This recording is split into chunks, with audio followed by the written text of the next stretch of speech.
The reason beekeepers wear veils is because they want to disguise themselves from the bee. If there's a bustle in your hedgerow, don't be alarmed now. It's just the two mics flicking through tomorrow's papers. What are you doing in my shrubbery, you dirty little... Nocturnal stirrings from the night garden of sporting news with Mike Ninky Nonk Graham and Mike Pinky Ponk Parry on Talk Sport. If you're up with a baby, you'll get it. Look at the light! I love the trees, particularly in the autumn when they're shredding leaves, particularly in the spring when the wind picks them up and they're waving at you. You stand on your balcony there and the trees are literally waving at me. They're swaying in the wind. I wave back at them,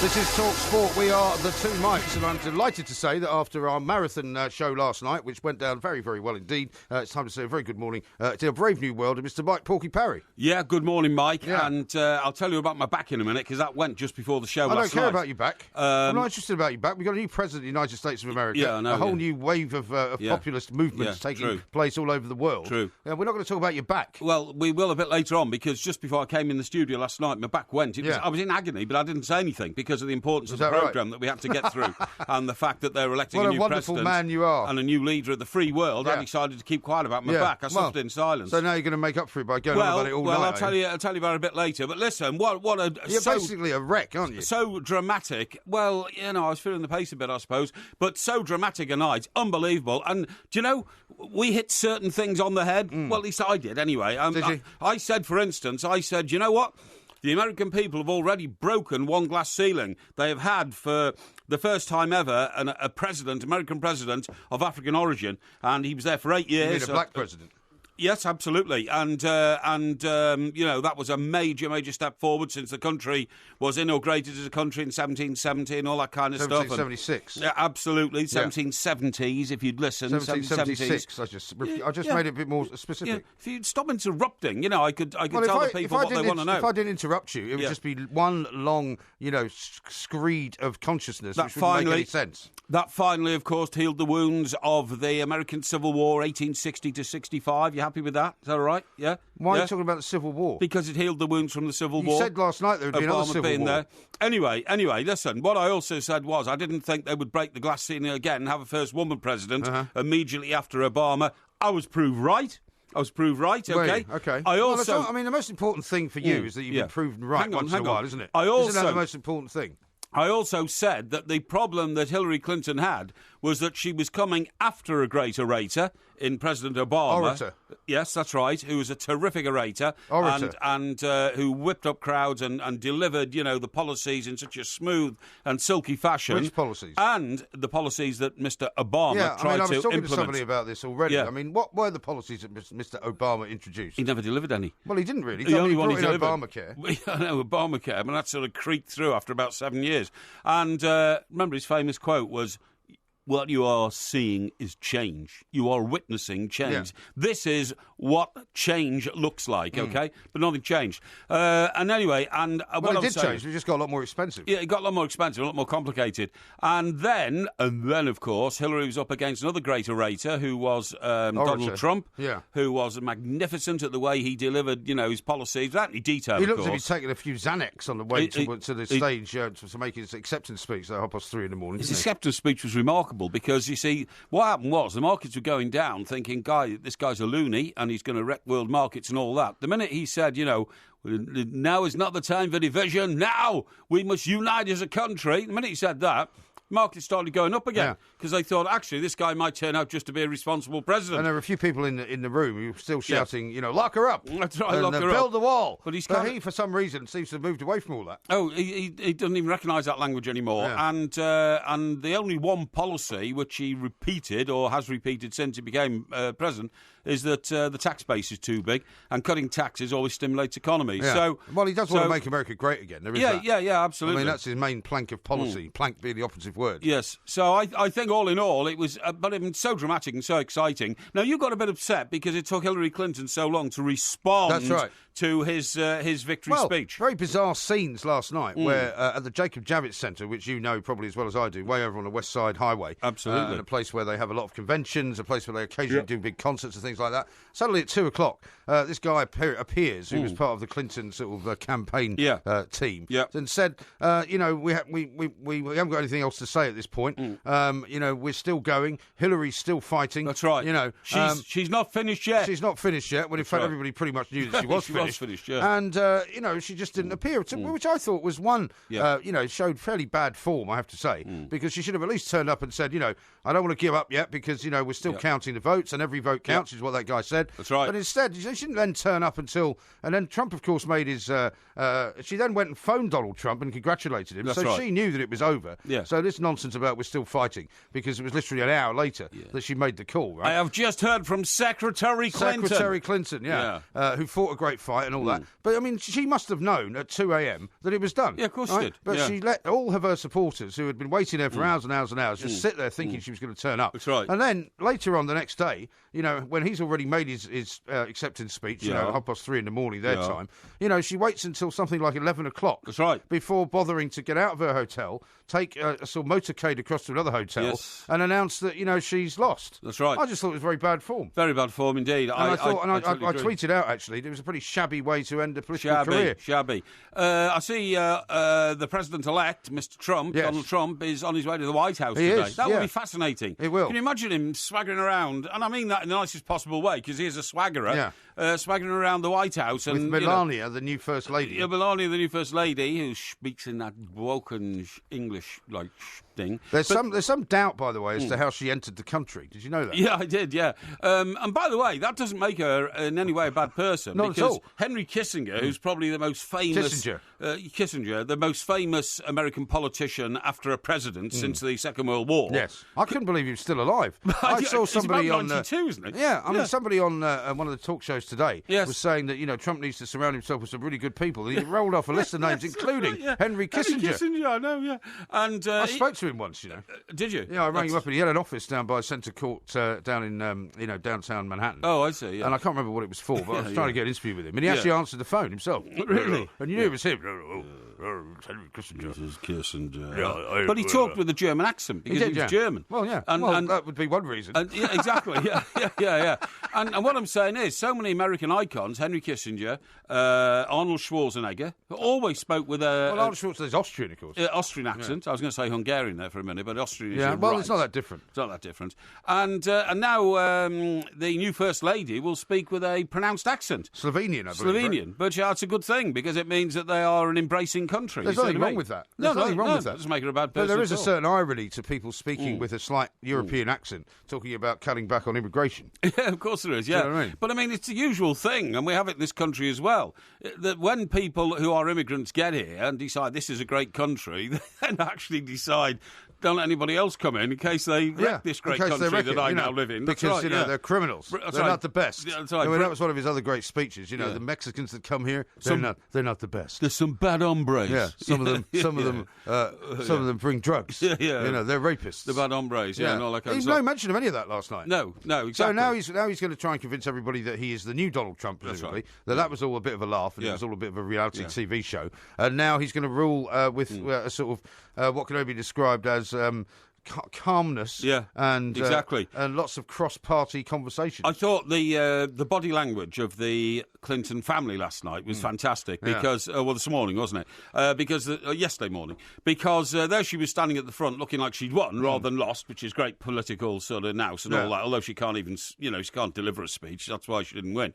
But there's Bill behind her looking like a naughty schoolboy and his tongue almost hanging out because what Bill fancied was being the first husband to attract a lot more totty. Right. And he probably thought that she'd be very busy. Oh, exactly. Now she's got nothing to do. No, exactly. So he's got no chance of getting out of the house. Oh, well, I think the marriage is over because, I mean, sure... Well, somebody did say last night, didn't they? Do you think she'll divorce him? Well, I don't think so. Surely now she's going to say, for 40 years, Bill, I've had to put up with your philandering. For 40 years, we've been a political machine, and that's why I've ignored it. For 40 years, I've denied rumours of people like Barbara Streisand coming to the White House when I've been away on business and all that. And for 40 years, I've had to suffer the humiliation of everybody in the world knowing that you were dropping your trousers in an instant to please yourself with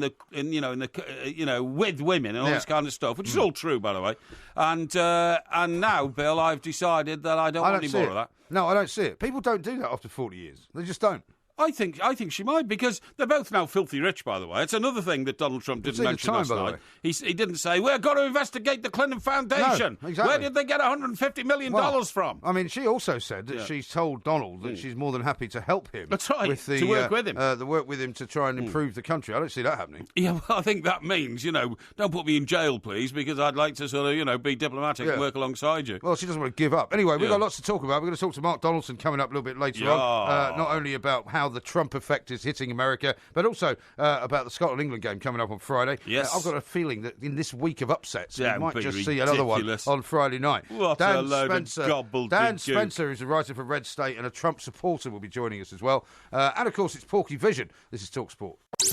The Two Mics, simulcast across the UK on TalkSport and Talk Radio.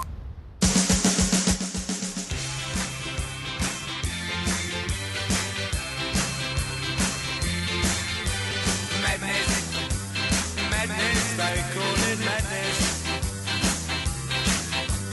Madness. Madness. They call it madness. This is TalkSport. We are the Two Mics. There will be a podcast coming out a little bit later on. Inexplicably, by the way, we must apologise for anyone who had to download the podcast from yesterday. Yes. It included all the news bulletins. Did it? I don't know why. What, on the top of every hour? Yeah, some plank you put it together. Oh, no. Unfortunately, included all the news bulletins. It was about half an hour too long. Oh, dear. But it was still very, it was still very well received. About four and a bit hours it was. So it should have only been 3.5. Well, I have to say, thank you very much indeed for all the responses we got, because there's an overwhelming swell of goodwill. Indeed, towards the programme last night. And here's another one from Lord Vralo. After a great night, an excellent show, LePlank comes on and starts the show off talking about his knackered back. What do you mean show off? I'm telling you, man, I suffered in silence last night. I didn't say a word about my back. Yeah, you did. You mentioned it several times. Hang on. I didn't mention it in the show last night. Would you not agree that my face was contorted with pain through most of last night's show? I couldn't tell. What do you mean? You look like a gargoyle most of the time. Did you see that great picture of me and Clinton, That's by the very way, nice, that I put out earlier? I saw that, yeah. You didn't make any remarks on it on Twitter. I didn't make any remarks Why at not? all. It's from a few years ago, isn't it? Yeah. What was Clinton then? He wasn't the president. No, he was already running the foundation. He's running the foundation, yeah, I see, yeah. Although I did meet him when he was just before he was president as well. So did I. Yeah, I know, but I just wanted to put that picture out because I told you about it last night and you seemed completely and utterly nonplussed by it. Well, I've got a picture of him. Yeah, I don't boast about, You boast about all these pictures that you've got, but nobody ever sees them. No, I don't think so. Anyway, how about this? David says it's official. The US is a reality TV show. Def says emergency backiotomy for Mr. Parry. Yeah. And how about this one from somebody who doesn't appreciate what some of the things you've been saying? Yes. Daniel says this. I thought this was TalkSport. Stop talking politics in America. I think Daniel understands, does he? Daniel, it was the biggest story in the world last night, mate. It affects everything, including the price of your season ticket, OK? And if you don't understand that, you don't understand international economics like we do, OK? Yes. Just bear that in mind. Yeah, and also we're on Talk Radio at the same time, so we tend to talk about great many things. We will be talking about Scotland, England, and a bit of sport. We'll talk about Romelu Lukaku as well, and why his manager, Ronald Koeman, doesn't seem to think that he should be playing at Everton for too much longer. I can't... You can't understand that, you were about to say. No, I can't understand why people are making such a fuss about it. It was a throwaway comment by Mr. Koeman to a Belgian newspaper. Now, Mr. Koeman's Dutch. He speaks English. Might speak a bit of Belgian, Bull-gique, it's called. And well, do you think Belgian and Dutch are similar? There is a bit of a crossover, actually. It depends whether they speak Flemish. Of course there is, exactly. There is not actually a Belgian language, is there? It's Bull-gique. Are you sure it's not Flemish? No, it's not. Well, there is a Flemish, but that's Flemish. But there is also a Bull-gique. What's the difference between Flemish and Bull-gique then? Well, it's a bit like the difference between Spanish and Portuguese. Is that right? Yeah, and it's based mostly on the city of Bruges. I see. And that's the way in which it was interpreted. So you don't speak French in Belgium? All he said, Romelu Lukaku, basically, he said, is good enough to go on to a club even bigger than Everton. What's wrong with that? Says here that Dutch is the official language of the Flemish community in the Flemish region in Belgium. Yes. Along with French, an official language of the Brussels capital region. Yes, that's right. Yes. The main Dutch dialects spoken in Belgium are Brabantian, West Flemish, Yes, that's East right. Flemish, Yes. Antwerp, Yes. and Limburgish. That's right, Doesn't say anything about Bull-gique. Yeah, I'm afraid. Bull-gique as well. No, Bull-gique's not in there. Well, to those who know it is. Don't No, worry there is about no it. such thing as Bull-gique. There is Bull-gique. Why don't you just admit you're wrong? No, I'm not. You are wrong. I'm not wrong. You're completely wrong. Bull-gique is one of those that you've just read out by a more colloquial term and expression, okay? I see. Don't worry about it. Do you want me to tell you what Koeman actually said? I know what he said. Well, tell me what you said then. He said that Romelu Lukaku will probably move on to a club even bigger than Everton eventually because he's such a good player. His potential is greater and higher than Everton as a final destination. Well, that's exactly what I've just told you. If Romelu was to play at Everton until the end of his career, I know he has left something behind. No. He didn't. Do you think that suggests that Koeman will feel that if he stays at Everton too long, he'll have left something behind? No, because Koeman's going to turn Everton into a major force. There's absolutely no doubt about that. I was delighted to see that Mr. Mashiri, who is the Wasn't much of a force on Saturday. the new owner Eh? of Everton, came out with an immediate vote of confidence for Ronald Koeman. Well, after being slaughtered by Chelsea. Yeah, absolutely. And we were, after our dreadful performance, or not dreadful performance, a dreadful result against Chelsea. So if I were you, mate, I would stick that in your pipe and smoke it because you're trying to make something Why are you being so out abusive? of something that is... No, I'm not I'm being not. abusive, but Yes, I will you get are. abusive if you He said continue this. to bend words. I'm not bending words. I mean, we speak in words, and that's our business, right? Now, he's saying that Lukaku can be compared to Kluivert, right? Patrick Kluivert, do you remember him? Of course I do. Kluivert was a striker who was quite young when he was in the picture and had a Yes. fantastic career. Eventually, Kluivert played for Barcelona, which could happen with Lukaku. Of course. Of course he could, because he's a very, very good footballer. Well, if you put and that I together- will concede that Barcelona are a bigger club than Everton. But if you put that and together... therefore, if Everton get 85 million for Lukaku and he moves to Barcelona at the end of this season, I don't think anybody's going to be too upset about that. But of course, you must put this together with what Lukaku has said over the last 2 or 3 seasons, Yes. which is that in every single international break, practically, he says he wants to play in the Champions League. Well, and this looks like another year where he's not going to be able to do that. Well, look, I'm very happy if Mr. Lukaku wants to play in the Champions League, he wants to move on, that's fine by me. I don't want people playing for Everton who play in an Everton shirt. But quite frankly, you're making a mountain out of a molehill here. You know as well as I do that all that Ron Koeman was saying was that he will probably end up at a club even bigger than Everton. And that's just common logic. Yeah, okay. I'm sorry to have upset you. No, not at all. I It didn't doesn't mean upset to. me at all. Yeah, all right. Doesn't upset Good. me at all. Thomas says this, maybe it's time for optimism. Maybe President Trump is like every other politician and does the opposite of what he promises.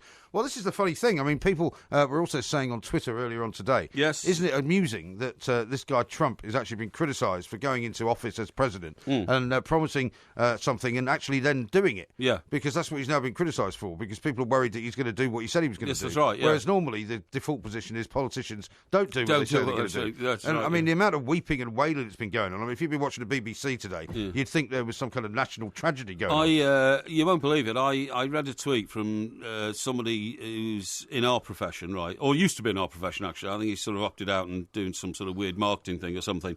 And it was pathetic. It said 8 years ago, I wept as I listened to Barack Obama's inauguration speech, Oh, yeah. okay? So this guy's bleeding heart Who's this character? well, I can't tell you, but can't tell it's me. somebody related to our business, you know. Is that right? And yeah, he used to sort of, you know, kind of half-run things and that sort of thing. Well, you don't have to give the name away. No. But anyway, so he said, 8 years ago, I wept as I listened to Barack Obama. So this guy, you know, is such a sensitive individual. You know, the first African-American president, I'm weeping. And then he said, pitifully, at the end of this tweet message, you know, today I'm crying again, but for different reasons. Really? What reasons? What reasons are you crying for now? That Obama turned out not to be such a good president and that somebody's coming in now who might actually do things and shake America up? I don't know. It's a very, very weird... I think it was supposed to be a bleeding heart sort of, I'm crying for the world. And But all this also, kind of stuff. a lot of people on Twitter who don't have that many followers put stuff like that out, and you wonder why they bother. Yes. Because it's like, well, why are you saying that, and how many people are you saying it to? Exactly. You know, Yeah. seems a bit ridiculous. But we will be talking to Mark Donaldson coming up, and Yes. he's, of course, been living in America as an exiled Brit for certainly quite has. some years. So it's interesting to know what he's made of the way that America has accepted it. Yes. I mean, I've had a couple of friends of mine over there who've been weeping and wailing, saying they can't believe that this has happened, and they can't believe that the America they love has turned into this hate-filled country and all the rest of it. And you go, well, hang on a second, let's just wait and think about how this is going to pan out. Hang on. The hate-filled country is mostly hate directed towards Donald Trump. I mean, well, there is that as well. Well, there is. That's what I'm saying. Well, there has been a lot of nastiness in the campaign, and some of Trump's people have been pretty awful about some of the things they threatened to do. I don't think we should forget that. However, what we should also not forget is that there are no politicians that have ever run any country who have been brilliant. I've been saying this to people. I said, well, you're telling me that Obama has been a great president? Are you telling me that Clinton didn't do things that you didn't like? Are you going to tell me that George W. Bush, who everybody hated for being stupid and going into a war that was unnecessary? Well, I mean, now they do. They wanted to do it then. But, the point is that, the idea that suddenly every other politician that's ever been in charge has been brilliant is nonsensical. What I find amazing about the world of politics is that the sort of bleeding heart left believe that they are a saintly bunch standing on the hill and they're very upset that somebody else has had a vote that they didn't agree with. Exactly. Standing on the hill and, they have the moral high ground belongs only to them. Yeah. So when somebody comes along and challenges their position and actually gets a result, then they direct bile and hatred towards the people. Whereas the people on the right who stick their legs above the parapet and say, look, this is what I want to do. When they lose, they're actually quite gracious to the bleeding heart left who are standing on the hill with the moral high ground. I think you can say in this particular battle, some of the rhetoric that's come from Trump supporters has been pretty vile, actually. Yes, but now that he's won, do you see what I mean? All that has gone, as you quite rightly pointed out at the start of this show. Well, from Trump it's gone. It has. But there were still people in the crowd shouting, he is their leader. Build the wall. Yeah, I know, but he is their Lock leader. her up. He They is were their still leader. doing all that. And he's saying, no, it's not time for that now. It's time for reconciliation. Well, Barack Obama's been very, very good as well. I mean, inviting him to the White House, he said that he's going to have the transition team help him out. There's not going to be any, acrimony or anything. I totally agree. But in the same speech, Obama said that when he went to see George W., for the handover there, he said George W. was very gracious as well. Yeah. And I've always found that actually there's a lot greater cooperation between incoming and outgoing governments in America. Yeah. I don't mean presidents, because they could be from the same party, but incoming and outgoing governments of opposite parties very much more graciously done than in this country. They don't leave notes lying around saying all the money's gone, and they don't sort of put glue in the locks of the doors in Downing Street so you can't get in. Actually, what they do, apparently, I don't know if you knew this, but I found this out when I lived and worked in Washington, an outgoing government always takes the key W off all the computer key. From the keyboard? Yeah, from the keyboard. Why? I don't know. They take all the W's off. Why would they do that? I've no idea.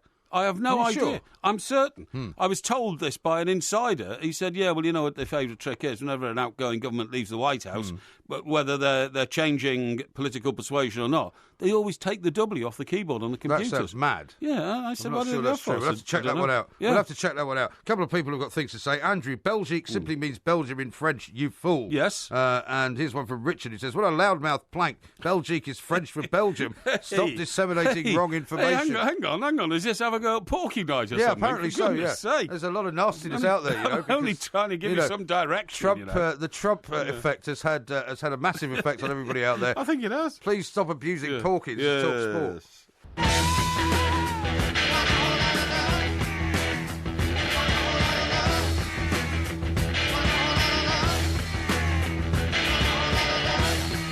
This is Talk Sport. We are the two mics. There will be a podcast coming out later on. Porkyvision as well. We've got to come up with a Porky quiz for this week, by the way. Yes, indeed. I mean, do you think it should be on Donald Trump, maybe? Well, perhaps it should. I mean, that would be appropriate, Yeah, wouldn't it? I think it'd be very appropriate. Should we do Donald Trump? We'll do Donald Trump. Okay, yeah, all right. Yeah. Now, here's this from Niall, who Yes. doesn't quite understand the radio business, I don't think. He says, maybe wait till he's president before you start thinking he's changed. He's read one pre-prepared speech. Yes, that's right. So, should we just wait till he's president to do another show, Niall? Well, do you think is that what you mean? Thing is, Niall, what do you want us to do? Do you want us to try and mind read Mr. Trump, or just guess what he might say? Or just not mention it until he's president? Or not mention it, or listen to what he's actually said as the most powerful man in the world, and then draw our conclusions from those words. Isn't that the most sensible way to do it, Niall? Yes, I think so. Yeah. Thank you, Niall, for your input. Why though. did your parents name you after a river, by the way? Eh? Niall, Are no, you a it's- bit wet? There's no need for that. Absolutely no need for that. You're trying to get more abuse coming your way. No, I don't His think name so, is not spelt Nile as in Nile Rodgers or as in the River Nile. It's Nile, the Irish spelling, Niall. Well, it's still pronounced Nile.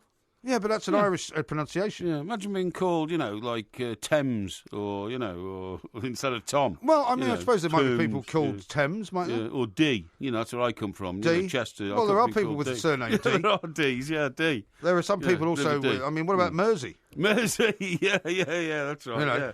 Corey says this. Actually, only the Clintons took the W's off after the acrimony of Bush-Gore 2000. It's not something they do every George single W. Bush. time. Well, I'm told to do every time. No, because, well, you're because, misinformed. No, that key letter completely screws up the computers altogether, and you Well, can't. any letter would. No.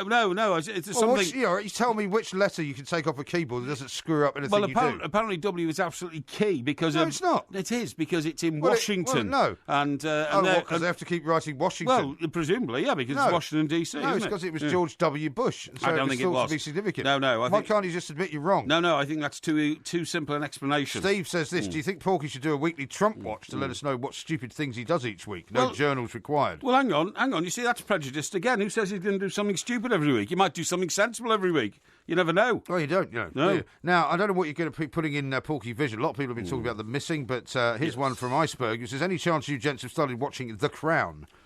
The Crown. Yes, it's a new Netflix drama. I've been watching The Young Pope.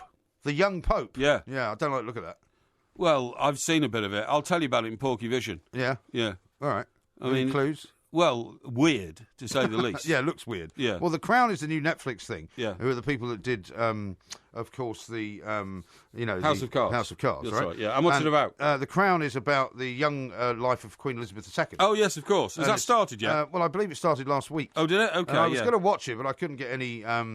I couldn't get any agreement at home as to whether we should watch it. Oh, so, I see, So yeah. I haven't started watching it. Yet. Right. But you haven't got Netflix anyway, have you? No. But you must get it. Well, don't worry. I get box sets and all sorts of things sent to me, so I'm in good shape, you know? Well, I'm worried about my box set of the House of Cards, which you haven't returned to me. Well, I haven't finished watching it yet. That's Well, how long why. are you going to take to watch it? It's only about 9 episodes or 12 episodes. Yeah, or something. all right, but I'm busy. I'm a busy man. Well, I can't busy you are. I want it back. I'm looking at a picture here of the Donald Trump family, okay? Yeah. And so you've got Donald Trump. By the way, I didn't realise, do you know he's older as an elected president than Reagan?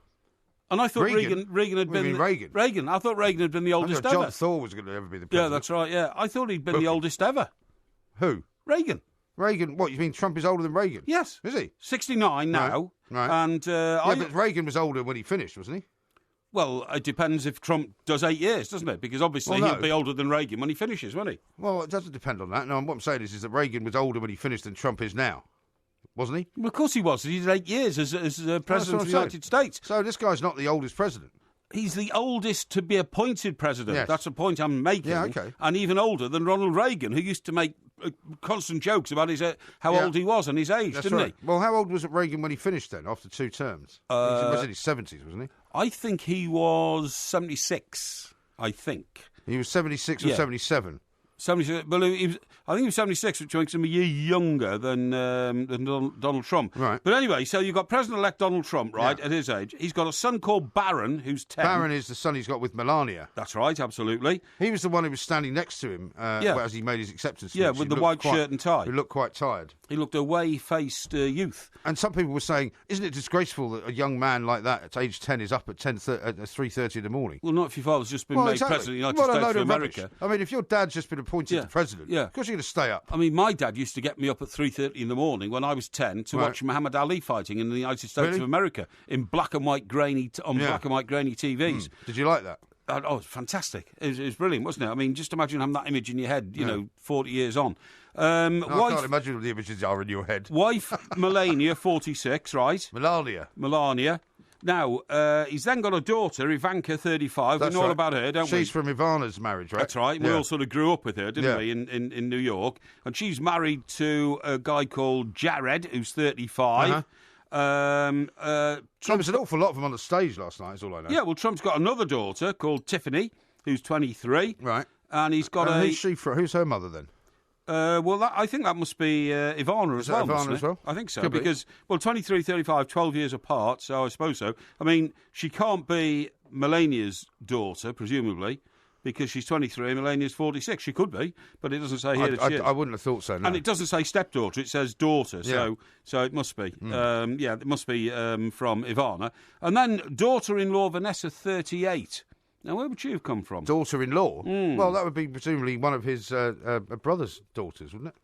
Daughter-in-law. No, it's got to be one of his son's wives, hasn't it? But he's only got one son-in-law, Jared, 35, so I'm not quite sure about that. Well, hasn't he got another son who's older? I don't know. He's not on the stage if he has. He must have. You must be right. Yeah, you must be right. Yeah, yeah, that could be the situation. Okay. Yes. Well, I'm glad you sorted that out. I have, yeah. I've sorted out the family tree. Now, Andrew says this to me. Yet again, you're about the only one speaking plain common sense and about a foreign country. Spot on with your assessment on Obama. Yes, thank you. And vitriol towards Trump, etc. So sick of all this smugness tags still out there. Yes, exactly, yeah. Mr. Obama was very... I mean, can you remember anything Mr. Obama did which is of any significance as president? Well, just becoming president really was the most significant thing. I totally agree. And then he just kept his hands on the rudder and steered the ship on a fairly safe course. Well, I mean, he's got himself involved in a few things over the course of the last 8 years, and I would say he's been a reasonable president, but he hasn't been brilliant. He hasn't really done anything you president never to have sent a military force anywhere. That may be the case, but I think so. Well, he pulled the forces out more than sending them in, didn't he? He did, yeah, absolutely, yeah. I mean, he absolutely pulled them out of Afghanistan, pulled them out of Iraq. He did, and he looked to the east, didn't he, rather than to the west? Yes, absolutely, exactly right. So, Brave New World and all that, and I tell you, who I thought looked very old last night. Bill Clinton. Yeah, I thought he looked very old when he stood behind. Well, he is quite old. Yeah, now, he is. I mean, yeah, she's nearly 70. I think he's over 70, isn't he? Yeah. I totally agree. And funny enough, one of the columnists here today, analysing the whole situation, says women refused to trust Hillary because she let Bill walk all over her. Well, that was the political convenience of the marriage, wasn't it? Bill was psychologically flawed in his relationships towards women. I mean, he was a sex addict to all intents and purposes. He used to go around dropping his trousers in hotels. Oh, no, I know this to happen. Yeah. The boys down in Arkansas told me. And in fact, I think I told you once, I was at the Capitol Hotel in Little Rock in Arkansas, and it was before the election, and a waitress there told me, Mr. Parry, we do hope that Billy Clinton does not get elected as the President of the United States of America. Oh, why is that? Well, he comes in here with the boys sometimes, and they are not well behaved. Oh, what do they do? Well, wouldn't they prefer it if he went off to Washington then? Well, I don't know. She said, they put their hands up our skirts. I said, really? You sure this wasn't something you made up? Of course it wasn't. In a sort of drunken, stupor. No, We're having no feature to write for that particular day. No. I can imagine you did, actually. No, don't be ridiculous. What was this woman's name? Well, how do I know? She's a waitress in the restaurant. Did you quote her in the story? No, I didn't. Anonymous source. Oh, an anonymous source. At the Capitol Hotel in Little Rock in Arkansas. I see. But that's exactly what she said. She said, they are very loose with their hands, was her exact expression. You remember it so well because you wrote it. Of course I wrote it, because that's what she told me. Yeah, right, okay. I don't believe you. Now, here's one from Chris, who says, Porky, you're well out of order saying that about a person's name. My respect for you is now zero. Why? What about what name? You were making fun of that guy, Niall. I wasn't making fun. I said his name is exactly the same name as one of the longest rivers in the world, the River Nile, which runs through a lot of Africa. Get that, okay? Put that in your pipe and smoke it. It's a geography fact. Is that right? Yes. Now, we've got lots more to talk about. Of course, Porkyvision coming up a little bit later on. And next, it's Mark Donaldson from ESPN. The Two Mics, simulcast across the UK on Talk Sport and Talk Radio.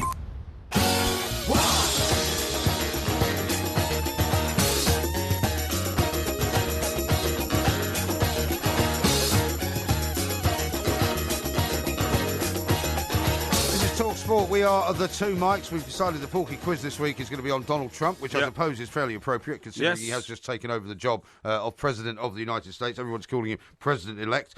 Becky says this, great to see you guys' photos with celebrities and famous politicians. When will Porky's photo with Joan Collins appear? I will publish it tomorrow. Tomorrow? No, today. Today? Today, yes. I'll publish it today, okay? Right. I'm sick and fed up of people making out that I kind of dream up these relationships of professional connections during my long and illustrious career.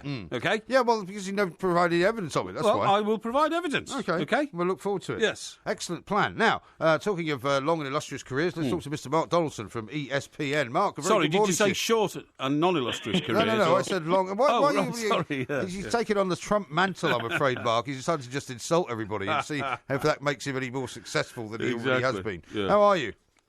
I think my long and, I don't know about illustrious career in journalism probably came to an end last night at about 2:41 a.m. Oh, yeah. So I'll probably see you guys back in the United Kingdom over the next few days, because once he kicks me out, then I'll be looking for something to do over there. Yeah, well, I mean, there's plenty of opportunities over here now that we've left the European Union. So, I mean, in fact, if you just keep your ever concentric circles, you'd end up back in Edinburgh, which will become, the sort of People's Republic of its own, I remember you had an independent republic. I think that's the way ahead. I think it is, actually, way back in the day, yeah. I know. So I think I'll come and work for you, and I'll come and work for you too. How about that? Yeah, absolutely right. Yeah. To be serious... Well, actually, he's got a new car, Mark, and he needs somebody to wash it. He's going around boasting about this four-wheel Jag. You're the one that keeps mentioning it. Yeah, well, I don't Just because, your car has been put into the shade. Come on, can you just get on with it? He's frightened. He doesn't like parking it next to mine anymore because this looks like a pile of crap. But anyway, let's not talk about that. The point is, right, there were people here who came up to me after the Brexit vote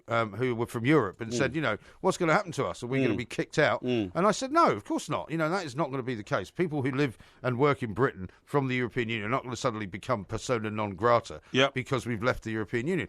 And I mean, but is there a genuine feeling where you are, Mark, that if you're, you're not an American, that you might not be able to stay? If you're not an American who's legally here, then you're in trouble. I'd like to think that the process that ESPN put me through in the green card that they I was going to say, hopefully, the organisation you work for is relatively straightforward. I don't think you've got a problem, have you?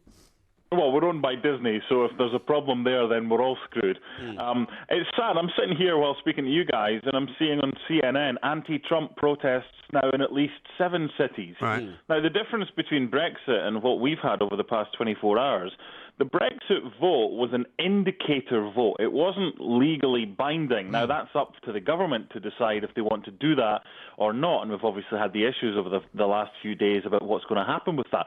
This is legally binding. And I, as you remember, I was over in June to cover Wimbledon, and you and I went for a nice meal, and I flew in the morning of the Brexit vote, and it was exactly the same today in Connecticut. It was weird. People are kind of going about going, well, what's just happened? What happens next? Right. Now, Connecticut's a very democratic state, as you know. You've got friends and family here. And it voted Democrat last night as well. So people are just wandering around like zombies going, what have they done? Well, I mean, there's some of that here going on as well. But, I mean, the fact is, now analysing some of the figures, and I don't know whether you've been able to have a chance to do that, quite a lot of the former Democratic voters who turned out to vote for Obama in the last 2 elections didn't turn out to vote for Hillary. So, I mean, the Democrats, in a way, have only got themselves to blame for having the wrong candidate, haven't they? Yeah, of course they had. I mean, anybody but her would have been the president by now, and that's the problem. When you've got newspaper headlines say "Make America Migrate Again," I mean, that's what it's come to. It's ridiculous. And the sad thing was, half the country didn't vote, and that played into Donald Trump's hands because they were hoping for. Just listening to some of the stuff today on CNN and various other news channels, they were talking about a low turnout was always going to be a good thing from him, and he had a very negative campaign in a bid to kind of make people so frustrated that they were like, you know what, we're not going to go out and vote today, and a lot of people didn't yesterday, and it's played right into his hands. That's right. Now, Mark, as a stoic and hardy Scotsman, of course, who's experiencing life in America, what did you make of the millions of wailing people last night? As the results were coming through, it was obvious that Donald Trump was going to be the next president, and they thought that, life had ended, and they're all staring at screens, weeping and wailing and gnashing their teeth. And I mean, it's because they believe in something, unlike you. No. It's because they saw their dream of, Hillary Clinton, who some would say such a questionable background, not becoming the president of the United States, states drifting away. Now, this must have appalled you. That sort of behaviour has never been apparent in Scotland. In Scotland, people walk around in minus 10 degrees of temperature and say, make it colder, don't they? You know about Scotland? I know a lot about Scotland. Why why did we end up here voting between, or people who were eligible to vote, why was it between the most unpopular candidate ever and the second most unpopular candidate ever? How did it come to this? That's the thing that they're talking about today. And people in the Trump campaign are saying, well, they underestimated us. And then the Democrats are saying, you know what? He's probably right. They did underestimate us, or we did underestimate them. Why was that allowed to happen? Why did Clinton not go to Wisconsin at all when he was there loads of times as well? There was an element of, no, it can't possibly happen. Right. And you know what? Just watching the whole Brexit thing happen in real time, because as I was flying over and watching this last night, so many similarities. There were an awful lot of similarities. And the other thing that I was amazed about was I watched his last speech in Michigan, in Grand Rapids, which is all about That's right, motor on the car morning industry. of the election. And, they didn't even answer. They didn't respond to that. They weren't worried about that. They thought they had the Rust Belt. And, I mean, why would you think after, decades and decades of neglect, where nobody's had a job, where if somebody comes along and promises that you're going to get jobs, that he wouldn't beat you? And no pay rise in 20 years. Yeah. How about that? Just amazing. Has it really come to this, where there are people in this country, and I'm talking about chief execs and various other things, are saying, you know what, it got so bad that let's just have a phoenix from the flames. Let's just start from scratch again. Yeah. I mean, Trump's claiming "Make America Great Again." How bad is this country compared to what it was 5-10 years ago with a housing crash and everything like that? It's back on its feet. The Dow Jones was pretty powerful and pretty strong, and obviously that's gone down a bit as well. Well, it's gone up again since he made his acceptance speech, hasn't it? Yeah. Isn't it weird? I mean, they were live this morning at the New York Stock Exchange on Wall Street, and initially it was down slightly, and then within a minute or two it was up. And that's the kind of fluctuation. The bottom line is nobody knows here. Everyone is surmising, okay, what's going to happen next? You've got all these articles online saying, well, this is what he's going to do in his first 100 days. Kellyanne, his PR person, saying, well, he says he's going to build a wall, and he will. There's a lot of stuff he's said, and I think probably the majority of the stuff that he has said, he will not be allowed to, whether it's the voting in the Senate or the Congress, he will not be allowed to go ahead with that. Just because he wants something to happen doesn't necessarily mean he will get the go-ahead to do so, because a lot of the stuff would have to be voted through, and that's no guarantee. There isn't a guarantee, even though the House and the Senate are both going to be Republican. They will be. They're not on his side as such, are they? Well, they're not on his side, but, I mean, he has major influence, doesn't he? Because, of course, he does. He promotes people's careers, and you're either going to make it with him or you're not going to make it with him. Do you know where Buchan is, Mark? Yes, the Buchan Observer newspaper serves Peterhead, which is the area of where Trump has his golf course, just north of Aberdeen. Shall I tell you what the headline is on their story about the election on their website? I saw this earlier. I wasn't sure if it was a joke. Yeah, I'm not sure it was a joke or not. It says... no, it's true. No, it says Aberdeenshire business owner wins US presidential election. That relates to his golf course, does it? Well, it goes back. Yeah, it goes back to that. But it's also a play on the Titanic stories. Remember exactly. From up there, yeah. Where, Dundee man lost at sea. Or That's right. Yeah. Aberdeen man lost at sea. It's absolutely brilliant. Now I'm taking this as a sign, by the way, Mark, and I don't know whether you might agree with this or not. But Scotland-England coming up at the weekend. It's Friday night game live on TalkSport. I'm saying 4-0 to England. I'm saying Scotland will win because of the Trump effect. Load of rubbish. No, I'm with Porky on this one, I'm afraid. Yeah, thank you. You see, this is the trouble with Scots. They have no confidence in their own team. Oh, come on. With this one, England have got better. England don't play really as a team, and there is that kind of the acceptance among a lot of England fans that we'll get through qualifying and then what will happen. Well, they didn't get as many goals against Malta as Scotland got, did they?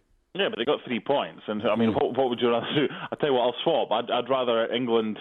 I'd rather Scotland had England's recent record. The fact that I work with the man who scored Scotland's last goal at a major tournament, and also was the last Scottish player to be sent off at a major tournament, Craig Burley, in 1998, is embarrassing. Yeah. It's been that long. How do you think he feels? He doesn't working with you, I mean.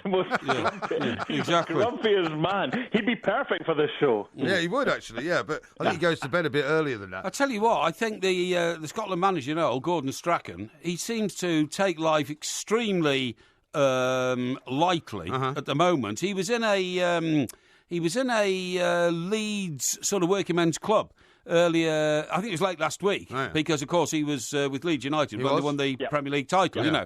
And I don't think he knew that there was a journalist in there from a national newspaper who took down every word he said. And he was, having a laugh and a shout and a joke and all that. And somebody said, what happens if England humiliate and you lose your job? And his attitude was, well, there's plenty of golf courses back in Scotland where I live, so don't worry about that. Exactly. Yeah. Now, just for one quick 30-second brief, there's some basketball getting underway later on tonight. Nobody cares, actually. Yeah, no, I want Mark to talk about it. What for? Because it's a great game, Mark. But our millions of listeners don't care. Stop interrupting. Mark, who's playing? There's nothing like chucking this straight on me. Yeah. Well, exactly. You know Nobody cares, including you. Well, See, even Mark doesn't care. Chicago Bulls are playing for a start. Stop putting the boy on the spot, will you? Just to try and advance your own agenda about American sport.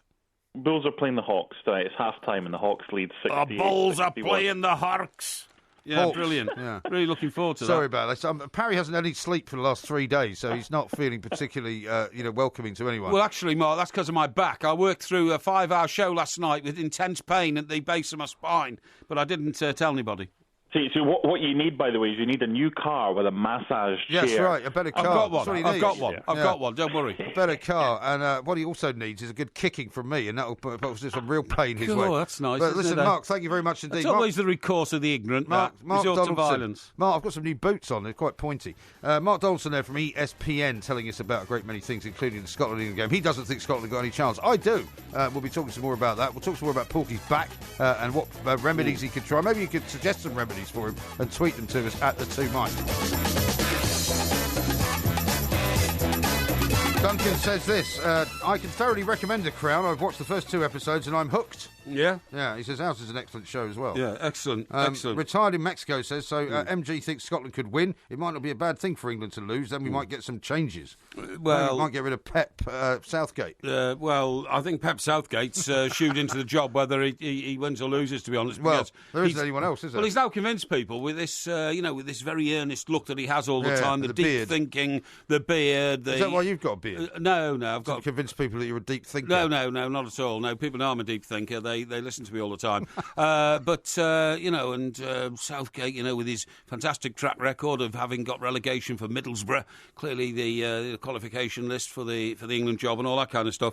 I tell you what I think is funny. All the stories will now start coming out, Mike, about Trump and all this kind of stuff. Because he's such such an extraordinary character. And this, I told you about that the headline in the book and paper. Yes. Aberdeenshire business owner wins US presidential election. Apparently Donald Trump has had a long-running dispute with an Aberdeenshire farmer. He has. That's called right. Michael Forbes, whose famous quote was, when offered money by Donald Trump to buy land adjoining the golf course to expand the golf course, he said, "You can tell Mr. Trump to take his money and stick it up his arse." Funnily enough, a well-known island in the Outer Hebrides. That's right. Yeah. Oh, no, because he's been trying... Because, they were all sorts of things where he was promising to put wind farms out in the sea. He wanted to make this golf course. And I haven't played this new golf course, by the way, but it's now been opened. Because one of the funny things about the SNP is that Nicola Sturgeon was on yesterday saying, it's not the result that I would have wanted. However, we must be respectful of the new President of the United States, la-di-da-di-da. Yes. But there was a time when Donald Trump was welcomed into the country by Alex Salmond. Oh, absolutely. Because he was this great, entrepreneur. Wealth, He's going to bring a load of jobs. He's going to bring a load of money. But now he's like the devil incarnate. So it's funny how things work out. Yeah. Becky's got an idea for your back problem. She says, I suggest some deep heat for Porky's back. Perhaps you can rub it in live on air. P.S. Mind the genitalia area, though. Excuse me. I wouldn't go anywhere near that. Exactly. Trust me for that one. It's a family show, this. Yeah. I'll tell you what I did today. Yes. Because I managed to get it... you were limping about a bit. I'm telling you, it was very painful. What happened to my back is it just sort of comes out of sync occasionally. Yeah. And it did last night. And we had a huge night ahead of us. Didn't know it was going to be quite as big as it was, but we knew that it was the US presidential election. You like to feel fit as a fiddle if you've got 5 hours to go on a live show. And I don't know why, just before we walked in the studio, I literally turned and the back went. And I was, it was one of those, like somebody'd stabbed me in the back. And I had to sit through it Well, and you must stand know what through that feels like. Yes, I do, actually. It's happened a number of times, but I've always managed to bounce back. I've never stabbed you in the back, though. No, you haven't. No, I agree. Yet. But yeah, exactly. I'm still waiting for it. So I struggled through, and then I got home and I tried my favourite trick, which is to reach up to the door frame, grab the door frame. Is it a particularly small door frame? No, it's a normal-sized door frame, which is 7 foot 6 inches. What, and so you can reach that? Of course I can reach Well, it, can you you? idiot. With your arms? Of course I can. 7'6"? Yeah, Are you serious? I'm serious. I don't believe you. No, it's 7 foot, actually. 7 foot, yeah, I've just remembered. I don't believe you can reach the 7 I foot remember door from frame. my days as a student of urban estate management where we learned to build a house. It is 7 feet. So I reached up and got it. Yeah. And I hauled myself up and then... What, you actually pulled yourself up? Yes, and then bent by my your knees. fingertips? By my fingertips. I don't believe that. Yeah, I did. I don't believe it. And I did it 3 times, right? And that, I felt the... You think you could replicate it in here? No, not really. Why not? The door frames don't have enough room to get hold of the top of them. Well, find you a door frame that's got a ridge. Well, okay, yeah, I don't mind doing it. I don't believe you can do it. Well, of course I can do it, you idiot. I don't believe you can do it. Because my dad used to do. You know what my dad used to do? What? Because not because he had a bad back, because he used to think it was good for his back. Yes. He used to hang upside down. Yeah. By the door frame. Then he used to do a somersault while holding on, like inside his arms, if you know what I mean. Yes, I understand what you're saying. Yeah. Which was an incredible feat, actually. Was he 'cause some kind of a gymnast then, your father? Well, he was very fit and very slim. Wiry, yeah. Wiry individual, I mean, yeah, I could never do anything like that. No, I couldn't do anything like that. But anyway, so I did it 3 times, right? And then I heard the breaking and cracking noise of the door frame. Oh, yeah. So I stopped. Well, is it You're rather laughing, huh? badly put together, your Well, place? I think a it was prefab? I think it was no. It's a very well built building actually. But Is this in Stockbroker Belt, you said? in Stockbroker Belt, yeah. I had a chap round yesterday actually to examine the roof because I'm thinking of having it redone. I thought you just had it redone. No, I've had the You roof... had the hole, didn't you? No, I had the roof garden relaid. No, you know. but was there not a hole in the roof? I'm just having having an area of it redone, and I might put a solar panel in just to be, sort of with the groove. Why? Well, because apparently it You does don't work. believe in that? Well, it can heat your water, I'm told. Well, yeah, but Can you it need heat more water? than. I think you need more than one panel. Well, to heat your water. apparently, if you get it right, it can actually What? work. So you're doing it out of purely financial reasons? No, I'm doing it because I have concern for, the environment and my locality. I had and all no that kind of idea. stuff. Yeah. Yeah. You doing anything else green? Eh? You doing anything else that's green? Well, I always try to. I read a thing today saying that all the wind farms that you just talked about off Aberdeenshire coast and all that kind of stuff, around this country, on land and offshore, contribute less than 2% of our total energy needs, right? And we're still closing down coal-fired power stations, which provide well over 40%. Well, funnily enough, this may well be something that the Trump administration addresses, because, as I was saying to you, there's some talk that he's going to appoint a guy who doesn't actually believe in climate change as their new environmental minister. Yeah, good. Or Secretary of the Environment, whatever they want to Good. call it. I think it's been one long con trick. Well, it doesn't make any sense if you say that, and you're now going to put in a solar panel. Well, no, the solar panel thing actually works. I know it works, and I'll tell you why, because I've got a rock in my roof garden which has a solar panel on the top. A rock? A rock, yeah. What sort of rock? Well, it's a light rock. A light rock? Yeah, it's a rock with a light in it. See what I mean?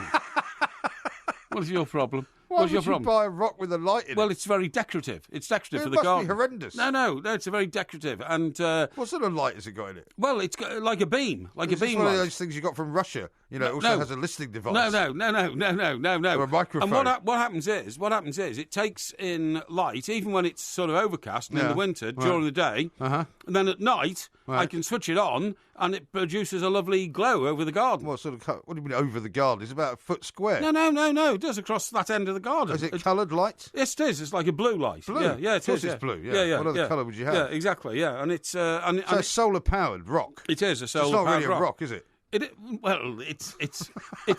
It's a clock in a rock with clock? with a solar clock panel.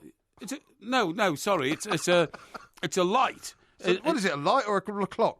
No, or a rock? It's a light in a rock. But no, funny enough, I nearly bought another one, which was a solar-powered clock in a rock for the garden. But I haven't got that yet. Because you always need a clock in the garden, don't you? Well, you do. My mum's got a waterproof clock in her garden, a big one. I bought it for her.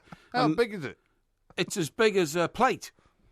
It's as big. Yeah, it is, honestly. It's attached to her wall. So she can look out of her back window. It's made of a rock, a rock No. plate. It's not a clock in a rock. This is a proper brass. Where do you buy this rubbish? It's a proper brass clock attached to the wall of her garden. She can look out of outside? her back window and see the time. Doesn't it get sort of weather No, beaten? it's waterproof. Absolutely. Waterproof brass? Waterproof, It's not brass, But then, is listen, it? You can't have waterproof brass.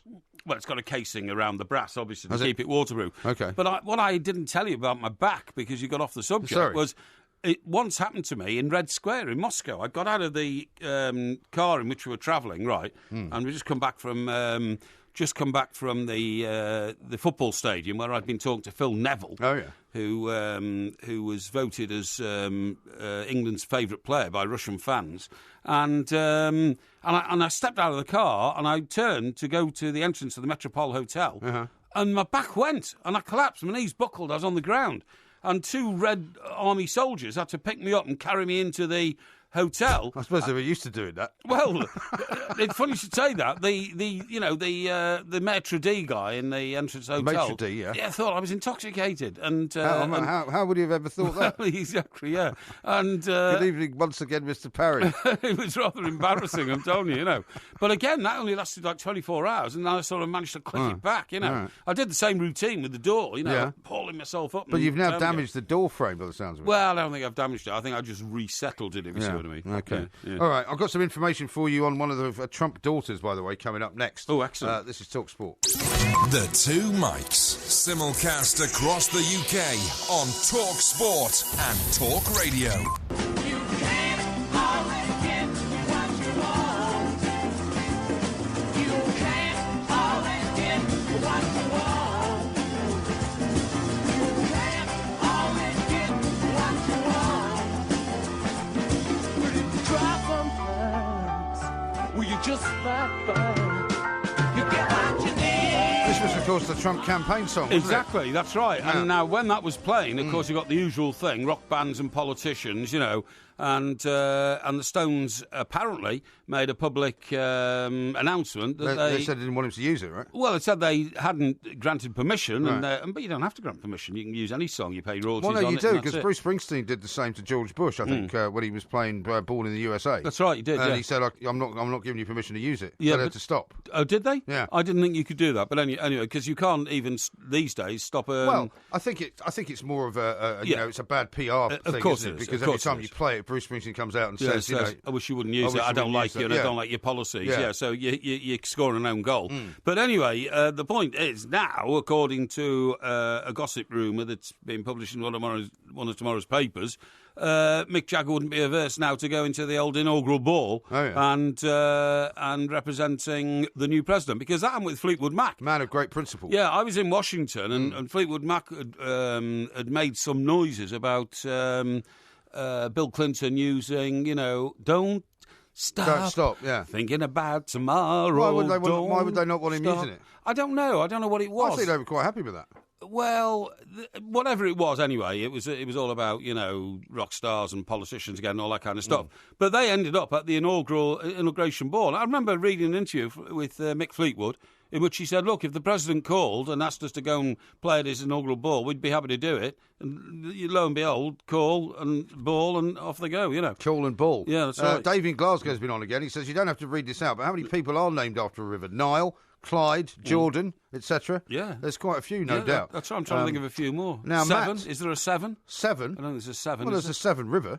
No, yeah, but there's nobody we know called Seven. Well, not as a first name. And there's nobody we know called Amazon, except one of the world's biggest Well, retailers. one of the world's biggest companies. Yes, but, that's there right, might yeah. be kids called that. You never That's know. right, yeah. Quite a few people have cast doubt on your suggested back remedy. Matt says this: I doubt Mike Parry can do a chin-up. His other 2 chins would get in the way. Yeah, that's very funny. Here's one from Julian, who says, "It's a Porky rock around the clock tonight. I'd call it a solar plank." It's a whole plank. Yeah, I James think so. says either Porky has no idea how high 7 feet is, or that story is utter garbage. That was ridiculous. I know exactly how high 7 feet And is. Kevin says, I, along with the entire audience, can guarantee that Porky can't do pull-ups with just his fingers. Of course but I I can. admire his boast. Of course I can. And we can prove it. Don't worry. Now, Vicky has tweeted it as well at IROMG, saying Yes. that, that girl that you said you didn't know who was the mother? We weren't sure who the mother was. Oh, yes. It's Marlon Maples, apparently. Oh, Marlon Maples. Remember Now- Marlon Maples? Yeah. Now, he was going out. We were still with Marlon Maples, I Yeah. think, when he'd broken up with Marlon Maples, but they hadn't got divorced yet, Yeah. when he met Melania. And he was going out with somebody else at the same time. And he met Marla Maples, because she starred in a Broadway hit. That's Do you remember? right, yeah. And I can't remember what it was now. Well, the thing I remember about Marlon Maples the most is that she was the subject of a foot fetishist. Oh, that's right. Remember that story? He used to steal all the shoes. No, and all that kind of this stuff. guy used to go into her apartment and take one shoe. Oh, that's right. And it was only after a while that she realised something was wrong, because she would look for a pair of shoes, she'd find one, that's and right. wouldn't find the other one. Yeah. And he was doing despicable things with the shoe that he would take. I see. So, What do you sorry. mean, I see? No, you're right. So does that mean, is that... They want to know what he was doing. No, I'm talking about the person you've just identified. Marla Maples are you saying it's Marla Maples' daughter? That's right. Is that Tiffany Trump? That would be Tiffany, yeah. Daughter with second wife. This is Yeah. it. Grew up apart from the others after mother Marla Maples moved to California. Right. She has a degree in sociology and urban studies. And Vicky says she was named Tiffany after the famous jewellery store Fact, which of course is at the bottom of the Trump Tower. And where I, on my first posting and dispatch to America, my sister had her first child, who is now my niece Karen. Oh, yeah. And I bought her Oh, the niece that I've met. Yeah, Very exactly. nice girl, Karen. Exactly. And I bought her a barbell. Did you? From Tiffany's. Can she still lift it?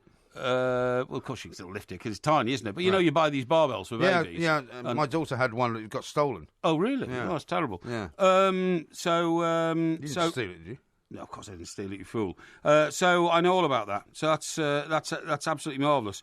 Now, I'll tell you what I want to talk to you about. What I want to talk to you about is that you say that the world is going to change now with, with Donald Trump, and he's appointed... Well, I don't say that with any I'm certainty. talking about climate change, the climate change I don't say thing. with any certainty, but I would imagine that if he does any of the things that he says he's going to do, then he will be a very unusual political leader, because he will not be towing the same line as everybody else. Yes, but you said the climate change guy is in fact what's he going to be? Minister of... Well, they have a post in every government does. Okay. A sort of environmental post. Okay. I think it's Secretary for the Environment, I think they call it. Okay, because the reason that interests me so much is because, according to one of my science journals, right, we should all now be urged to start growing flowers in the winter, okay? In the winter, as well as the summer. What, in the garden or inside the house? In the garden. Right. In the garden, because... we really are, and this is something that Mr. Trump's expert will have to turn his mind to immediately.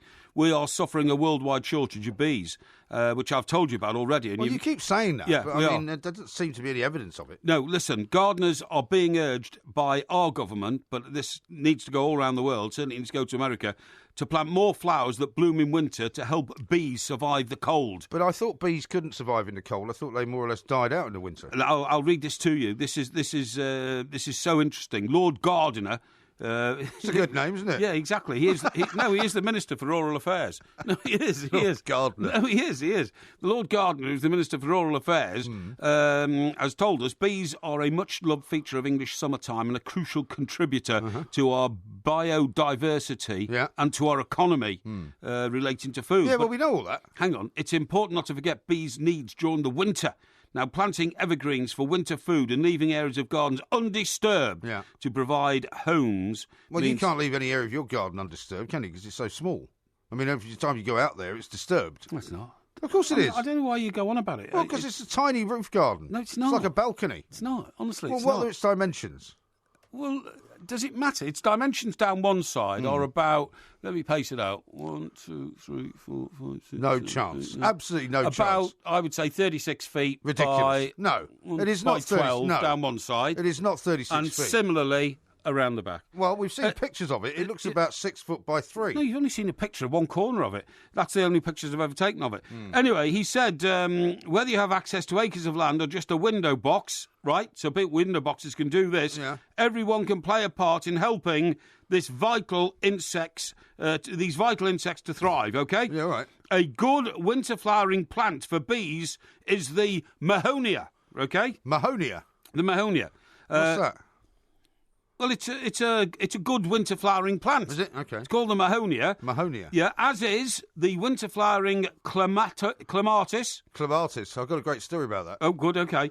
And What do you allowing... mean, oh, good, okay? Don't you want to hear the story? So well, let you're me just reading finish. Let me rubbish out just of finish. a journal. And allowing ivy to grow will also help, as it provides food in late autumn. I've got a whole wall which is given over to ivy. Are you saying your roof garden's the same size as this studio? In 2 parts, yeah. In 2 parts? Yeah, if you cut it in half, yeah, it would be, yeah. If you cut it in half? If you cut it in half, one half is size of half of the studio, and the other one is size of the other half. Yes, definitely. I would say yes, definitely. Now, let me just finish this, That please. doesn't make any sense. Other tips include leaving places for bees to hibernate, such as areas of lawn to grow until the spring. So leave a clump of grass and don't cut it, with your mower. Well, okay? you don't cut grass in the winter. Well, if you do, don't. No, okay? you don't.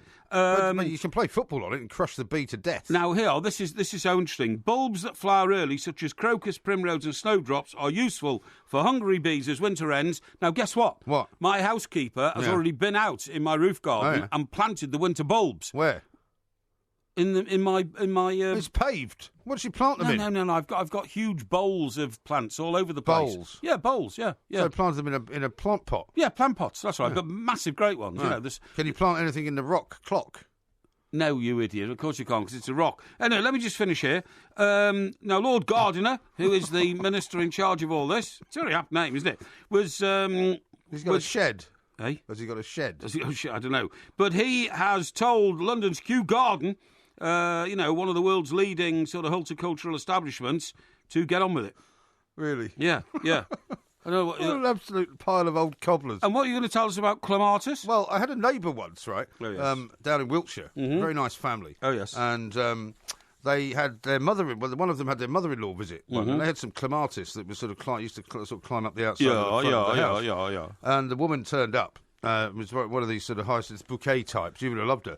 And got out of a car, which was, slightly more pajinked than it needed to be. Yes. And as she approached the said clematis, Yes. she said, "Oh, look, you've got some lovely clitoris glowing there." Oh, dear me, no. And she didn't really understand the difference between the two things, which we had to explain to her at some length. Shocking. Here's one from Pete, who says, "Let me guess, the size of Porky's roof garden is probably X." Oh, yeah. Somebody's making a joke there. I'm telling you, I don't have to justify myself about the size of my roof garden. Yeah, but it's tiny. You should send us a picture of it. Hey, it says here some guy's got a daughter called Mersey. Really? From Neil, the Booker driver. Yeah, Pete Wiley of the Liverpool band War, Yeah. WAH, has a daughter he's called Mersey. Yeah. Well, it's interesting, isn't it? Rock stars' names don't count, though, really, do they? I suppose not, yeah. It's a bit like Apple. This is Talk Sport. If I became president, no more last day. I would love all the taxes just to suit your taste. I'd bring home all the fellas from over in Vietnam. Station them around your door so the world can't do you no harm. I'd name every street in the city, money after you. This is Talk Sport. We are the two mics. The newspapers are full of all sorts of stories this morning. Some are doom and gloom. Some are Brave New World-like. You just can't really tell. We're going to talk now to a man who we believe is going to tell us what is exactly going on within the sort of Trump hierarchy and where he's going to start appointing people and when and what sorts of stuff he's going to do when he gets in January. Dan Spencer is with Red State. Dan, a very good morning to you. Welcome to the show. Howdy, how you doing? Yeah, very well Very well indeed. indeed, Very thank well you. indeed. Now, the world is kind of in a state of shock, I suppose you might say, but only certain parts of it are unhappy, I suppose you would also say. What's the mood in America at the moment? We're hearing stories of a few kind of, insurrections going on, a few bits of sort of civil disobedience, if you like. Whereabouts are you, first of all, and what's it like? Well, I live in Connecticut and I work in New York, Okay. so I'm in the Northeast. So you're in the northeast. So we have Connecticut, of course, a big Democratic stronghold, and New York, a place where it all happened last night. That's correct. So, Very blue states, both of them. Yeah, right. So, I mean, I'm trying to gauge because, I mean, we've all got friends over there. Some people are more shocked about it than others. You know, people who wanted Clinton to win are sort of horrified. There's people weeping and wailing and all that kind of thing. But, I mean, Trump's a victory speech, if you like, was quite conciliatory, wasn't it? It was I thought it was a very, very conciliatory, magnanimous speech. He said the right things. He sounded very presidential, and I think that surprised quite a few people, actually. Yeah. That he could be so presidential-like. But I mean, is it now sinking in, or will it take a while for it to sink in, that a guy who's never actually held any political office at all is going to be in charge of, what is the biggest job in the world, really? I think that's still going to take a while to sink in. I don't think very many people were prepared for it or expected it. My fellow writers and I at Red State had to make our own picks for who was going to win the election, and I think I was the only writer that studied the polls and said, I think Trump's going to win. Okay. Dan, what is your interpretation? What is your interpretation, please, of Mr. Trump's first words as president-elect? I thought he did a really good job of those words. I thought what he was trying to say is, I want to be the president of all the people. I think he said it's a time for healing. He said we need to come together. But it was diametrically opposed to everything he said during his campaign, wasn't it? It was a different Donald Trump. And didn't the people who voted for him want the radical Donald Trump, not the conciliatory Donald Trump? Well, it's funny. I think early on in this campaign, at least within 9 months or so ago, he said, I can be as presidential as I need to be when I need to be, but he kind of indicated that when he's in this campaign to win, he's got to fight by all the means that he knows how. And what about the next move? Because as he said quite rightly, you know, the job is really just beginning, and a lot of people are going to be watching to see who he brings into his team, you know, because he's obviously surrounded himself with some quite clever people during his campaign, many of them from the sort of what you might regard as the right-wing media. What sort of people is he going to be appointing, do you think, outside of people like Rudy Giuliani that we know about, to his cabinet? That's to be seen yet. We don't really have much of an indication of that. We're going to find out pretty shortly, but from what I've been hearing from the information that's available to the media, which isn't too great yet, everybody is very pleased with the people he's got in the transition and how the transition is going. And now it's just a matter of seeing who he selects and who wants to work with him. Is there a state of shock reverberating around not the political corridors of America, maybe the business and cultural corridors of America, for the number of people who simply wrote Donald Trump off as a clown, as a man who was incapable of speaking any, sensible words on policy and all this kind of stuff. He's now going to be the president. He's now going to be the most powerful man in the world. There must be an awful lot of people, scrabbling around like mad to pedal backwards and get themselves into a position where they're not going to be out of favour with the new boss. Well, I don't know if they're trying to earn his favor or not, or if they're getting ready to figure out how they can oppose him and do that effectively. But I think they're going to be surprised. What I'm seeing is a man who everyone wrote off as somebody totally out of his league, who didn't know what he was doing, wasn't practicing politics the way everyone else has, and they said he can't possibly win. But Mr. Trump came out here and he beat 17 fellow Republicans, exactly. Some of the best candidates that we could possibly field. He beat every one of them. Some of them had great ground games, and he just, put them to shame. So therefore, whatever he's doing, and then he came up against the great Clinton machine, and he did the same thing. He beat her as well. I agree. So what I'm saying is, even within the Republican Party machine, there's going to be people there now wished that they hadn't opposed him, even within the Republican Party, because he makes or breaks careers now for at least the next 4 years. Yes, I think it makes a much different calculation for many people, and I'm sure some will be starting to figure out how can they get into his good graces, what they can do with him. Exactly what I'm saying. I don't think we've seen that yet, but I think we will. But I mean, there is people are too. There is, Dan, as well, an awful lot still of sort of resentment. I mean, as I say, we're seeing a few outbreaks of violence. I don't think it's anything massively serious, and I guess that will fade away in time. But a whole load of celebrities who endorsed Clinton, who said, if he wins, I'm going to leave the country. I mean, we saw last night when we were covering it live that supposedly the Canadian website crashed, where people were trying to apply to see if they could get up to Canada. I mean, is this going to go on, do you think, for a while, or is it going to somehow just dissipate? I think it'll dissipate, but I think it'll go on for a little bit longer. Again, it was not very many people expected it. It was quite a shock to most of the people. Dan, what now that's kind of a hard thing to deal with. Sorry, what now for Hillary Clinton and the Clinton family and the Clinton dynasty? I mean, that all smashed to pieces now because he's made no mention, Mr. Trump, of the threats that he made during the campaign to go after Hillary Clinton. But nevertheless, the American people themselves are asking, huge questions about the massive fortune they've accumulated, her performance as Secretary of State. I mean, is she just going to disappear now into the shadows? She's 69. She won't be running again. Is it all over for the Clinton dynasty? Well, I don't think there'll be any more political campaigns for them. I do believe that they will keep doing their work with their Clinton Foundation.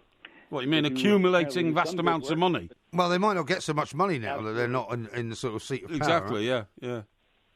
I think that's correct. I think the Clinton Foundation will have to rest on its annuities that it already has. Exactly, $150 million from nothing. It may have to cut its cloth, as they say. And what about From dead broke to $150 million. Yeah. And what about the indications, Dan, about what sort of legislation or what Trump will want to change? I mean, people have talked about Obama's legacy. He's going to undo it all. He's talked before about doing away with Obamacare. What legacy? I mean, there are some who say there wasn't much of a legacy, but there are those who say, he's going to do away with Obamacare. I can't see him really, stripping away the rights of gay couples to be married. Can you?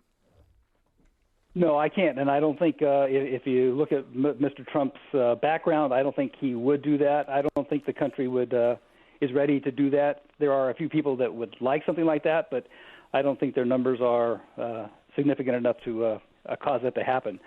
As far as what he intends to do, you're right. He tends to take a lot of the regulations that Mr. Obama did with his so-called pen and phone, and he can, since he did those with a piece of paper, that can be undone with it because there was no legislation involved. He can, if he really wants to, as he said he might, he could rip up that deal with Iran because that was just done as an executive agreement instead of as a treaty, so there's no legislative approval behind that. So there's a lot that he can undo, and he has this plan that he put out about 3 weeks ago for his first 100 days where he has lots of things that he wants to accomplish, and he's going to be there with a Congress, although not a huge majority in Congress, but he has a Republican-controlled Congress of the same party. The majority leader in the Senate and the majority leader in the House both want to get things accomplished. And do you think this wall thing? Do you think he'll forget about the wall quietly, or do you think he will genuinely try and build it? I think he will try to build it. From what I always understood, it's very difficult to build it in some of the places where it hasn't been built. But hey, he's a builder, so well, I mean, how he's going to back out of that one. Yeah.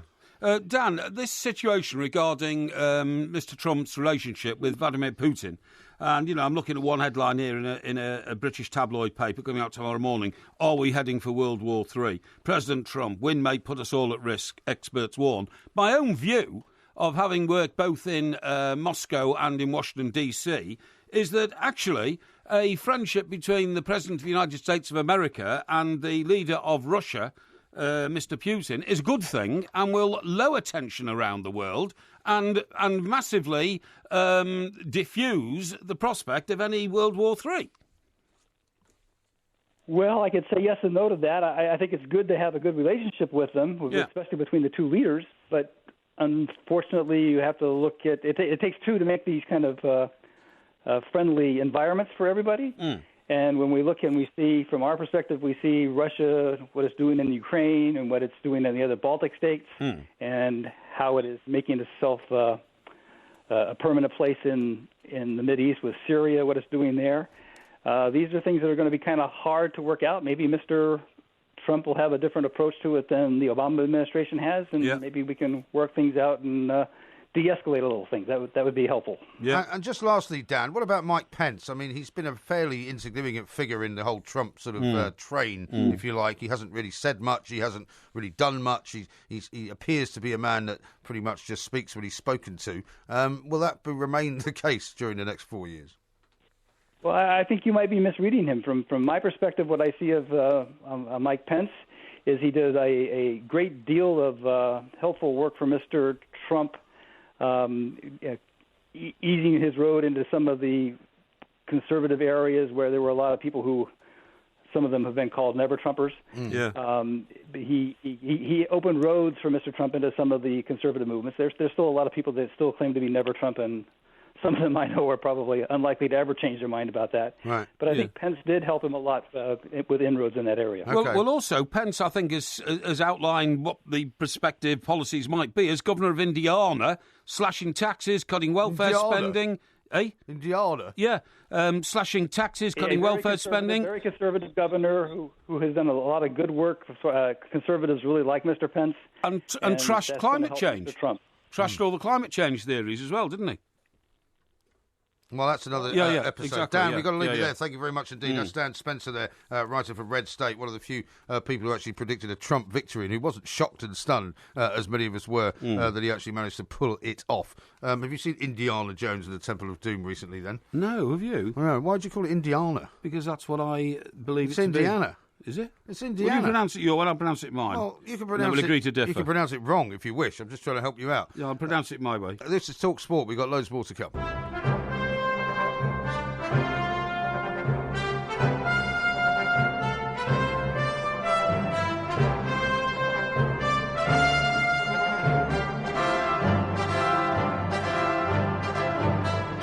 Recognise that? Yes. Oh, that's good then. You seem a bit distracted. Is your back still No, bothering you? Not at all. Do No. you know what that music is? That's Indiana Jones. Indiana Jones. Yes. And the Temple of Dome. Yes. Yeah. Bob in Sheffield says, Porky, lay on the studio floor and let MG walk up and down on your back for 5 minutes. This will cure your pain. On no account must It'll also MG crush me. On no account must MG jump up and down. No, well, he wouldn't, because MG walked up and down the back of an elephant, he'd break all the elephant's ribs. That I won't don't think be elephants' happening. ribs are on their back, actually. Jacob says this, there's a Mike River in New Zealand. Is there? That's great. So technically people have been called after that. Very good. Steve says, who is the Bees' favourite singer? It's a trick question. Sting. Sting, yeah, very good. Who's yeah. the Bees' favourite pop group? No idea. The Bee Gees. Bee Gees. Right. Pretty obvious. Very this good. Stuff. Yeah, it is. Pete says, if I'd been asked in early 2016 whether we'd have Boris as PM or Trump as president, I'd have picked Boris. Well, I mean, Boris seems I to think be the most only people person. would have done. Boris seems to be the only person who hasn't benefited from this kind of wave of anti-establishment feeling Yes. around the country and around the world, right? Yes. Now, I've got some news for you. Oh, yes. I've got a study here from the University of California at San Francisco. Excellent. Dr. Eric Prather, lead researcher. What he says is, people who sleep no more than 5 hours a night consume significantly more sugary, caffeinated drinks than those resting for 7 or 8 hours. Yeah. So there's actually a connection between the sugar that you crave and the lack of sleep that you suffer from. Well, I think we did this last week. We touched on this survey last week. Yes, No, we we did did. not. Because what No, it incorrect. is that if you're awake longer than you are asleep, Yeah. then your body needs fuel to keep you going, and therefore you take in more. Yeah, no, this is a completely separate study to that. Well, it's the same study. No, it's I not. mean, it's obviously No, it's it a isn't. parallel one to the one I No. told you about last No, week. the one you told me about last week was Yeah. all about whether you should eat soon before you go to sleep because your metabolism is not actually really geared up to No, it wasn't to actually. completely get rid of all that It was food. the same one as this, And it said that if you sleep longer, you are less likely to eat as much because you don't eat usually while you're asleep. Yeah, well, you don't eat while you're asleep. Well, you're what right. this is saying is that there is now a correlation they found between drinking sugary drinks, caffeinated drinks, which you drink a lot of, don't you? Yeah. I mean, when we came No, back from no, Newcastle, no, I don't, no. you drink Red Bull, which is a caffeinated drink Very occasionally. with sugar in it. Very occasionally. Right? You yeah. also drink tea and coffee,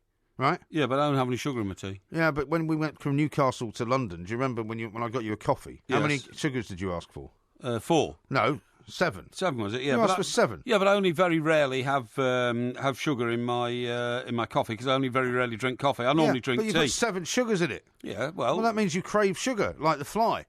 Well, I don't crave sugar when I have tea, so maybe I just like sugar in coffee, but not in tea. Right. Well, what other soft drinks do you drink that have got sugar in them? I You drink don't. squash, don't you?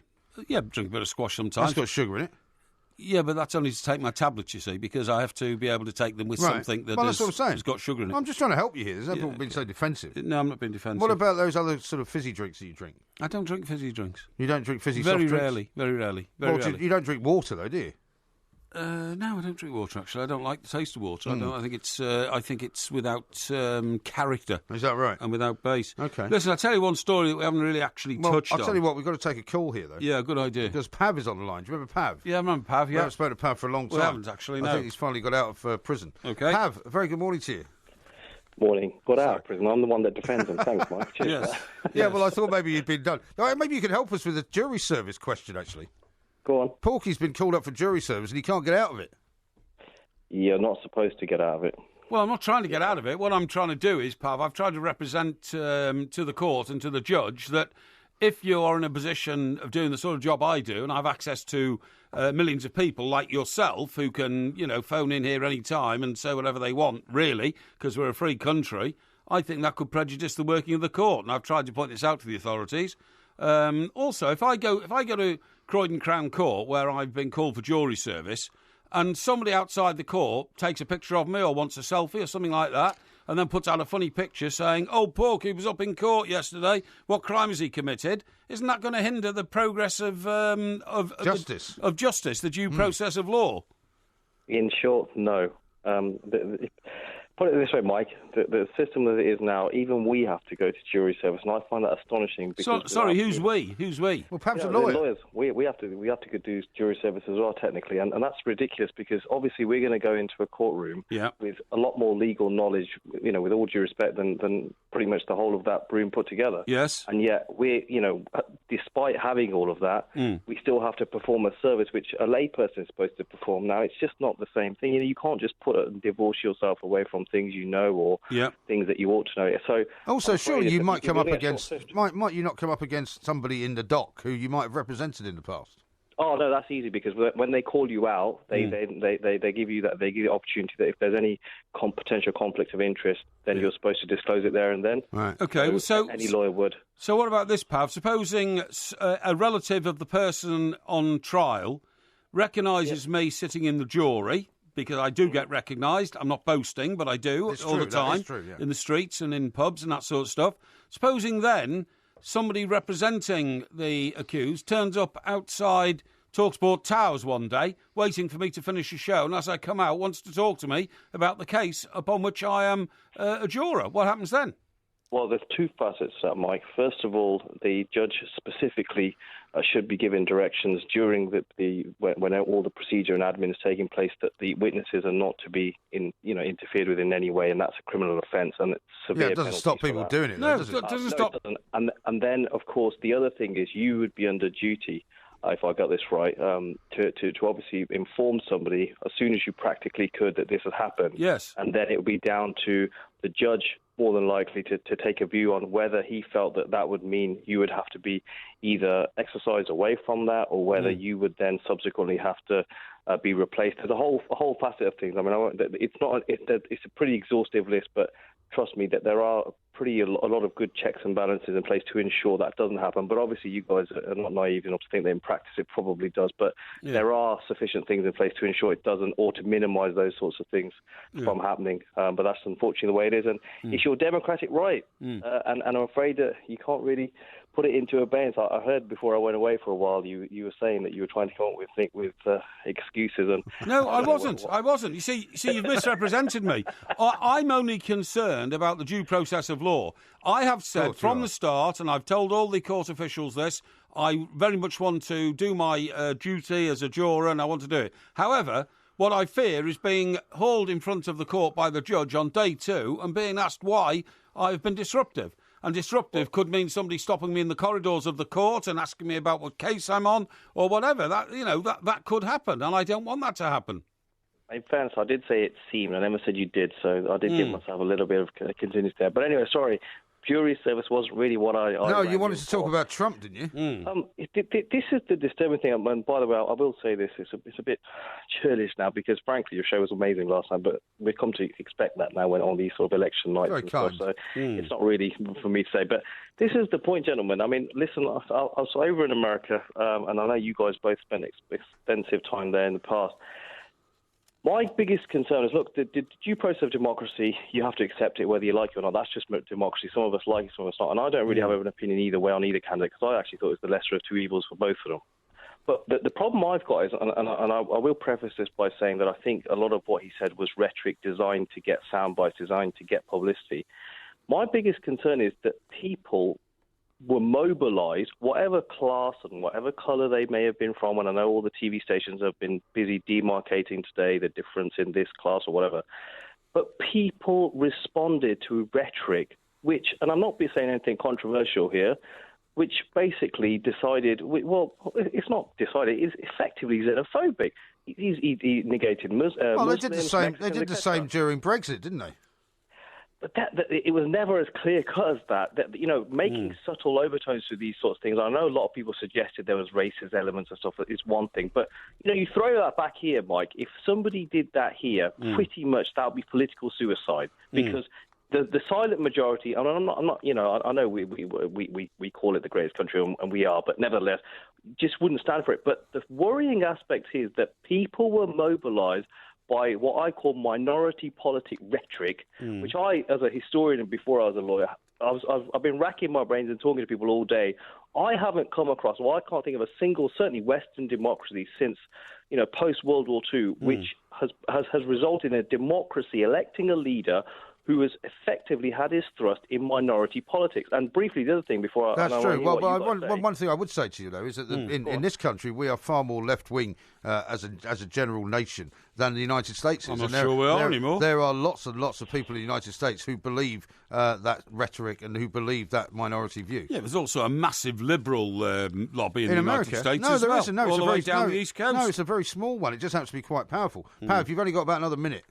Okay, well, and then the other thing that's quite disturbing Not even, apparently. is that you've got a guy who's his deputy who a lot of people, a lot of political analysts and everybody else think is going to be, if you like, the hands behind the power with Trump, with the age and everything else.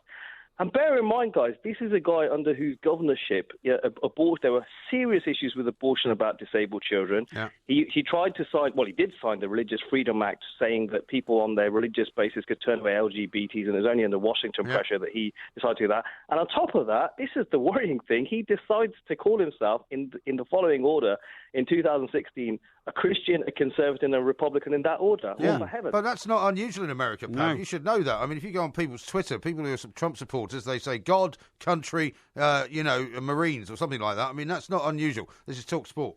The warm-up with the two mics. Twice the mouth, twice the mayhem, twice the mics. You can have a relationship with a horse. And always look on the mic side of life. I didn't just go red, my face exploded.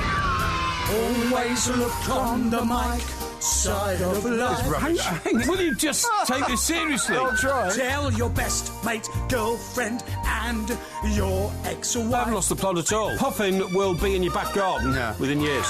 The warm-up with the two mics. This Saturday morning from 11. Always look on the old mic side of life. On Talk Sport.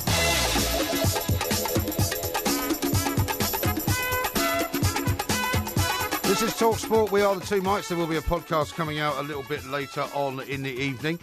We have talked a little bit about the England-Scotland game coming up on Friday night. Will you be watching that one? Yeah, definitely. I'll be watching it, but not with You're not going?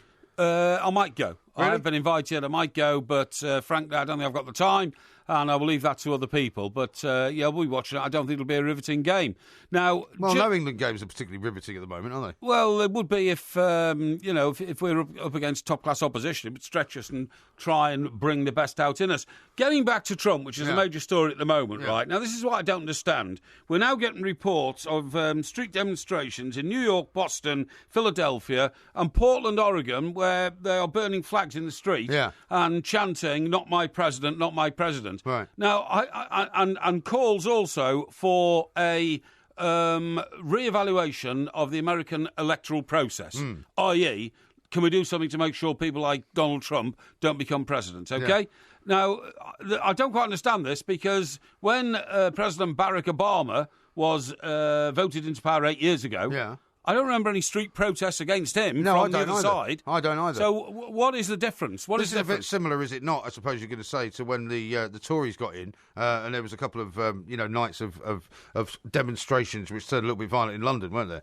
From the sort of anti-globalisation crowd. Do you remember? A bit of that, but I mean, most of the Tory stuff was against like the poll tax and all that kind of stuff. No, I know, wasn't it? but I'm talking about more recently. Yeah, because they were saying that this is not our government. We didn't vote for it. Not a big enough. It's the new kind of narrative which says basically if you only get 45% of the vote, then actually if only 65% of the people in the country voted, really less than 30% of the people want this government. And you go, well, hang on, that's the way the system works. Yeah, that's democracy. The new sort of narrative is that if we don't get our way, we'll pretend that it's all wrong. Which I think is appalling. Yeah. But I just what I don't understand is why isn't there a balance in the political understanding of the way things work? Because I don't remember, as I say, seeing all the Republicans who were absolutely deflated by what they regard as a very left-wing president in President Obama coming in. I don't remember them walking up and down the street of Portland, Oregon, burning flags and all that. Why would you burn an American flag if you're an American? Well, I mean, because that's, I guess, the most serious thing you can do. But I mean, until Trump came along, the Republican Party were basically dead in the water. Yeah, they were. And if he hadn't won this particular election, it would have been 3 Democratic presidents in a row. Absolutely and true. the Republican Party looked as if they might not get in, for a generation. Absolutely true. But that's all changed now. Yeah, it has all changed. And of course, there are now people who are saying because of the fact that Trump has done this and because of the fact that Brexit has happen, it's a shoo-in for Jeremy Corbyn to become the next Prime Minister of this country. I'm not sure I go along with that. Why would that? Because the belief being that, Jeremy Corbyn is the people's guy and that he's got a massive, following of people. Well, he hasn't. Well, he's got a massive following of people in the Labour Party, but he hasn't got a massive following of people around the country. No, that's exactly right. And he hasn't got a massive following of Labour MPs. And he's also one of the few people who's come out and said that he doesn't think Trump's a very good idea. That's absolutely right. In terms of, Putin has welcomed it. Yeah. The Chinese have welcomed it. Theresa May has welcomed it. Yes. Angela Merkel, I think, has welcomed it. Yes. Jeremy Corbyn, not. Yes, no, I totally agree.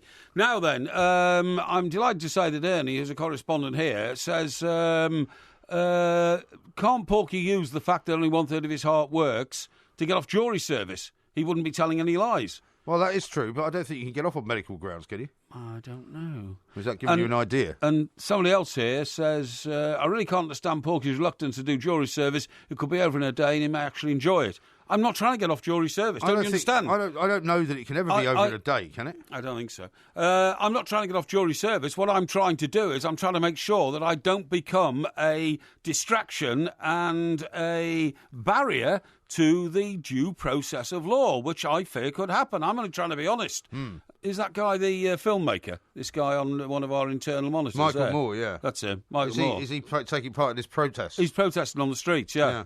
But somebody sent me a tweet today. Does anybody like Michael Moore as much as he likes himself? Yeah, exactly. In America, isn't he the guy who made Al Gore's film, the Inconvenient Truth? The Inconvenient Truth. No, I don't think he did. Which turned out to be a load of absolute bolloxios, didn't it? Well, certainly a judge in one of the courts in this country said that it was more like the 9 Lies. That's right. Yeah, exactly. Yeah, yeah. No, he did make Bowling for Columbine though, which was a very good film. What was that? That was about. Do you remember the kids in Columbine? Yes, of course I do. Who massacred their friends at the high school. Yes, and he did a very, very good film about that. But some of the stuff that he does, which is very, very much his own work, is a bit over the top, I would say. Did he make Lord of the Rings? What? Did he make Lord of the Rings? He did not make Lord of the Rings. What did he make then? Well, he makes sort of documentaries. No, he's made a very famous film, though, hasn't he?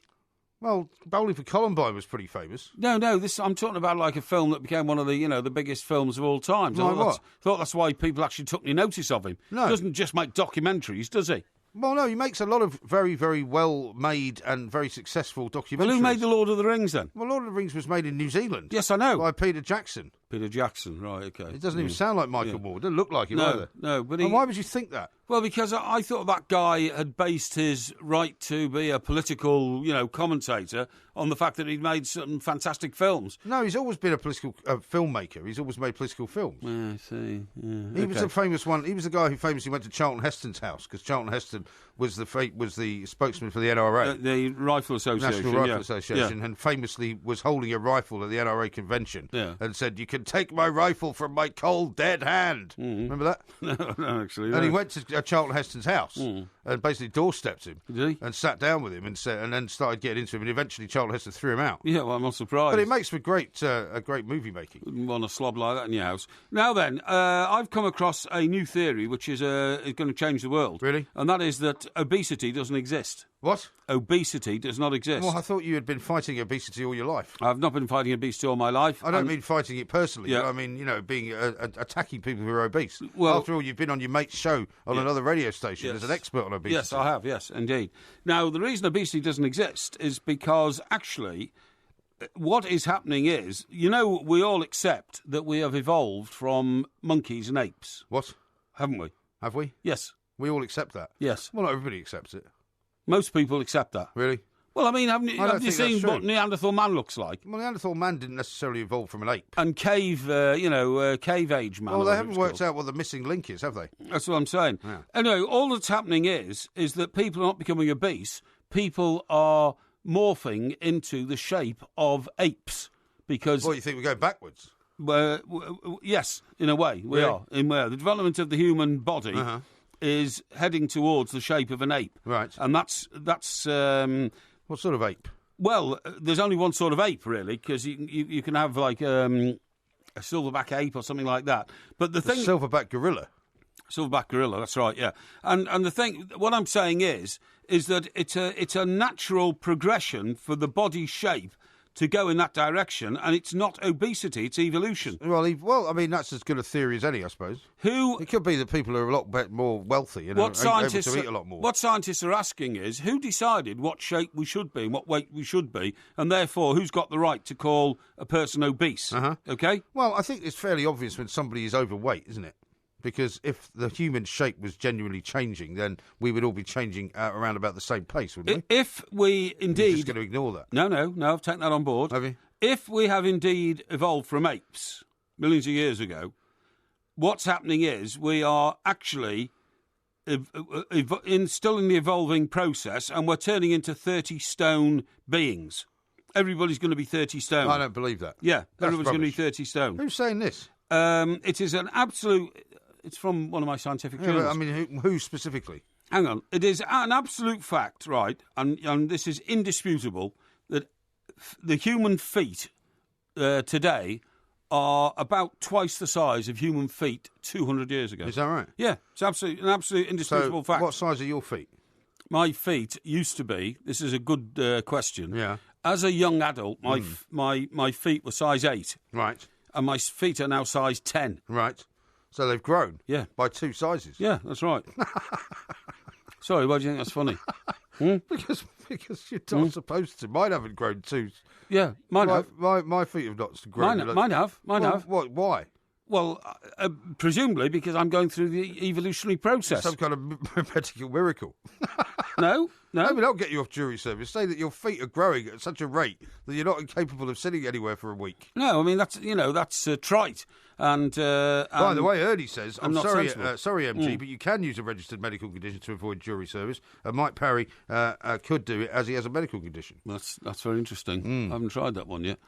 Have you not told him 1/3 of your heart works? Well, no, I didn't think. I mean, I lead a normal life without moaning and whinging to people that only 1/3 of my heart works. You barely mention it. I just sort of get on with it. But I wonder if I could get a letter from my doctor saying that it might be too stressful for me to sit in a jury in a courtroom all day. That's quite a good theory. That. Yeah, I quite like that. I must think about that one. Definitely. Yeah, definitely. Be careful you don't give it away though. Yeah. Philip says this. Still no mention of Joey Barton. Say again? Still no mention of Joey Barton. No, Joey Barton has now been released by Rangers, as I understand it, although that got sort of, blown away in the presidential election news, obviously. Yeah. And my understanding is... He decided to leave with stress, didn't he? Is he left? Is that right? Well, yeah, I'll talk you through the whole story, because it's quite funny. And he's being tapped up by... He's supposed to be going back to Burnley, isn't he? Burnley? No, Aston Villa. It's being tapped up by Aston Villa. Is he? Yeah, Aston Villa. Oh, okay. Well, you obviously don't know anything about the story. I'll tell you all about it coming up next on Good Talk idea. Sport. The Two Mics, simulcast across the UK on Talk Sport and Talk Radio.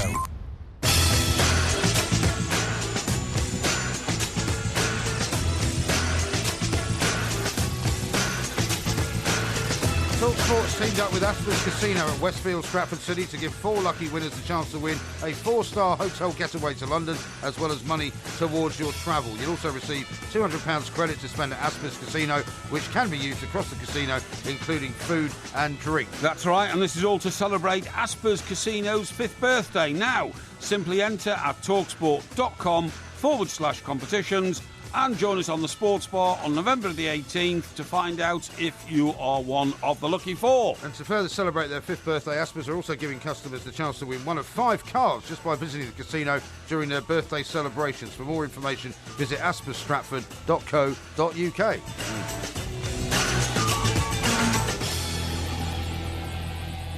James says this, evolution takes place over thousands of years, not over 30 years, Porky. You plank. No, but I'm saying it could be part of the evolutionary process, that's all. Yeah. And, people should be aware of the fact that the world is changing before our eyes at a faster pace than it ever has done before. Okay. The longer the world goes on, the faster it changes. So, for instance, the change already in the 21st century is about twice the speed of anything that happened during the first 16 years of the 20th century. Well, it's a bit like when people talk about technological advancement and when you look at the last, say, 30-odd years in terms of what computers can now do and what microchips can now do. You know, it's far and away in excess of anything that they could have developed 100 years previously. Absolutely. However, a couple of people have made other remarks. Look at the Light says, I think Porky's got Michael Moore confused with James Cameron. Easy mistake to make for a TV James critic. Cameron, what did he make? He made Titanic. Oh, he made Titanic, did he? And is he a political protester as well? Not particularly, no. Okay. No. Dean says, if Michael Moore made Lord of the Rings, Chinese restaurants sell dragon meat and chips. Yeah. And James says the missing link apparently is working on a radio show in England somewhere. Which I think is a bit harsh. Yeah, I think it's a bit harsh as well. Yeah. Somebody has sent me a note saying your feet are bigger because of swelling from the fluid, which is the result of heart disease. They have not grown at all. You should be aware of this, Porky. That comes from a very helpful correspondent. That could be true, actually. Name I haven't got it. Let me find this. Hang on. Oh, that's from Alan in Streatham. Oh, yeah. You should be on water tablets. Well, actually, Alan, I do appreciate your concern, but that's not true at all. It's not your feet that swell when you've got problems like that. It's your ankles. And But don't your feet swell at the same time? No, they don't. My ankles are checked out all the time, and I don't have that problem at all because I am able to contain my dodgy heart without needing any water tablets. But haven't you once said that when you were in your in the hospital, you know, they drained something like 9 litres of water Yes, off your that's lungs? right, yeah. But I hadn't been treated for the 12 months previously when I should have been because a succession of doctors kept telling me I had a chest infection when in fact I had a heart that was grinding to a halt, acute heart failure. I see. Now, let me tell you about Joey Barton, Right, go on. Because apparently there was a massive row, as you know, between Joey Barton and Mark Warburton, the manager, right? That's right. He was then suspended for, I think, a couple of months. He was then recalled back into the kind of the bosom of the Rangers family. However, he was told that he would have to train with the juniors. With the juniors, right? And apparently after training with the juniors for one game, I think, or one training session, he then decided that he wanted to be given some time off for stress. Which is very un-Joey Barton-like. Yeah. And he was then, from that, they decided, well, we've had enough of this, and we're just going to fire him. So he was frog-marched back into the first-team dressing room by a security guard in order to empty out his locker.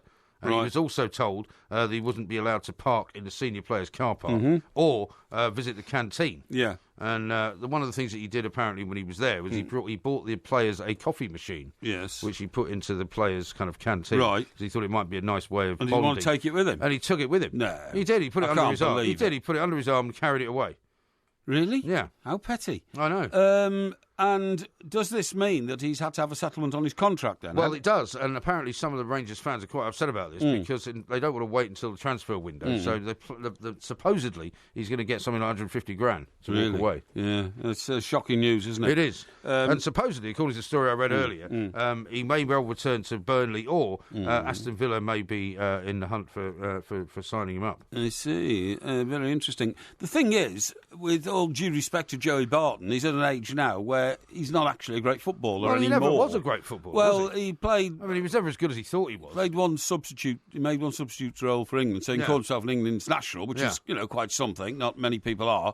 But no, I totally agree. I mean, the image of Joey Barton as the Scouse hardman and the tough tackling and great midfielder who could distribute a ball was never really there. The man with all the passion. Yeah, it was never. Well, the passion I don't think was misplaced, but his actual skill factor meant that he was never really a sort of he wasn't a Frank Lampard or anything like that. No. Or Steven and also Gerrard. his passion was more often than not directed at sort of getting himself red carded. Sometimes than it was actually getting a good tackle in. Sometimes misdirected. Now, I'll tell you what I was going to talk to you about. Right, I came across a shocking story over the last 24 hours, but again, it was sort of hidden away by the general election. The presidential election.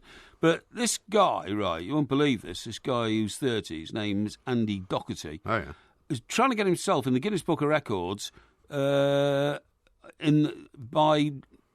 speed drinking a bottle of vodka. Right.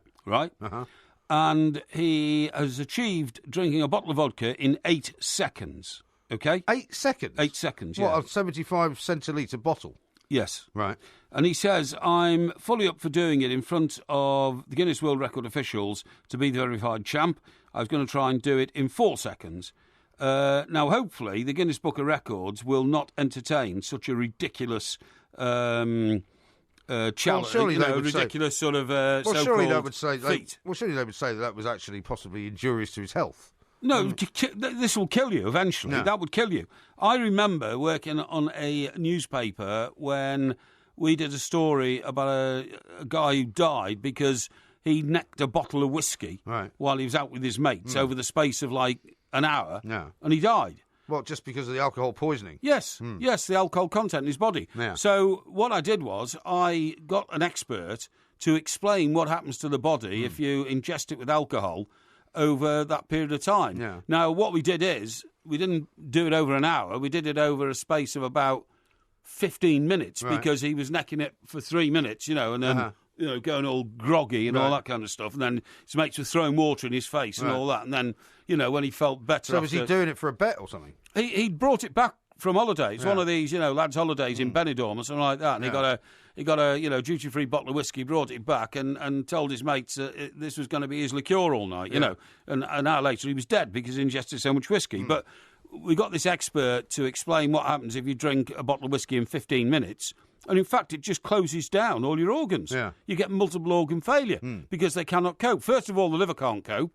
And multiple organ failure happens when one organ closes down, then the body tries to compensate with it's basically overheating, isn't it? Yeah, so it calls on the kidneys then, and then it calls on the heart, and then it calls on the brain, and it calls on the skin, because the skin is the biggest organ in the body, and all the pores close up, and you get no oxygen in your system, and you die. But it doesn't kill everyone who does it, does it? Well, it hasn't killed this bloke, but what I'm saying is he should be arrested for doing this in public, because if you entice anybody else to do it, you could kill them. I think it's so ridiculous. Also, it's the idea of drinking that volume of liquid, I think, which I find most difficult to understand, because there's a thing that other people used to do where you open the can from two opposite ends. Have you ever done that? No. You ever seen that? Where No. people do a can of beer. Right. It's called shotgunning, right? Right. And what you do is you put a hole in the top of the can. Yes. And then you open the bottom of the can simultaneously somehow. I've never actually done it, but I've watched people do it. Yeah. And you hold the can like basically above your mouth. Yes. And the whole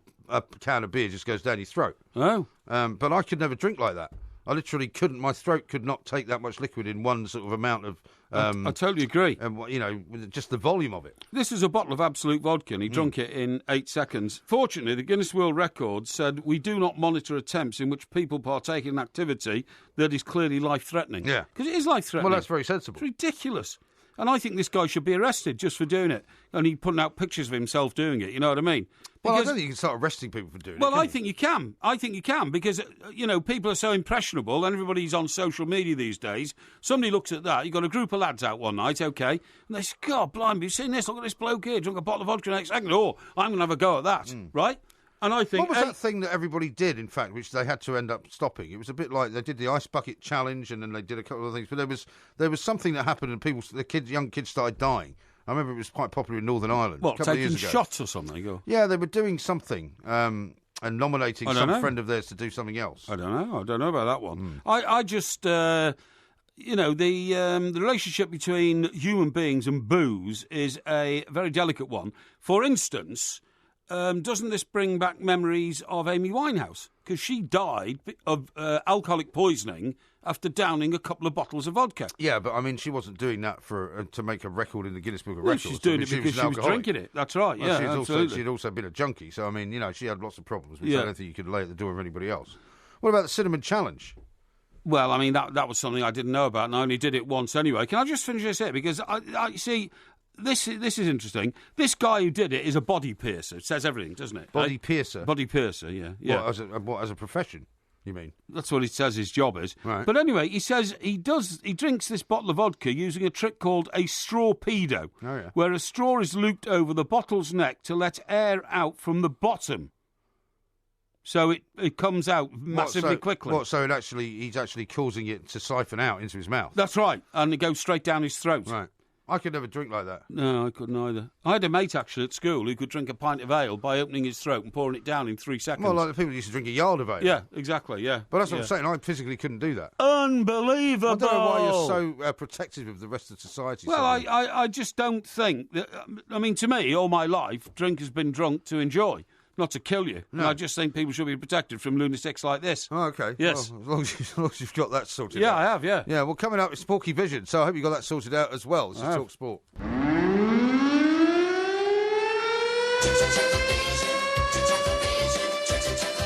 As your TV reviewer, I can reveal there are no plans for a new series. Yeah, no, but wasn't there a previous series? Oh, hang on, wait a minute. It says here there might be a new series.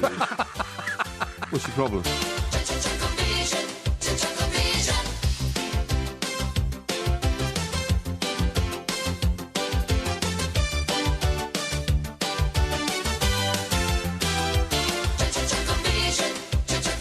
That music can only signal one thing. It is, of course, the weekly slot, which is a Porkyvision. Indeed. It always makes me laugh, that, no matter how many times I hear it. What? That little intro there. Why? Well, because it just does. Well, I'm not sure why you would think that. I mean, that is merely an observation. Now, listen, there's a programme on, has been a programme on telly, okay? Yeah. And it's called The Dark Angel, okay? The Dark Angel? Dark Angel, yeah. Okay. Now, this Dark Angel, it's a two-parter, and it's about a woman who goes around poisoning a load of people. Right. But the main actress in it is that lady from Downton.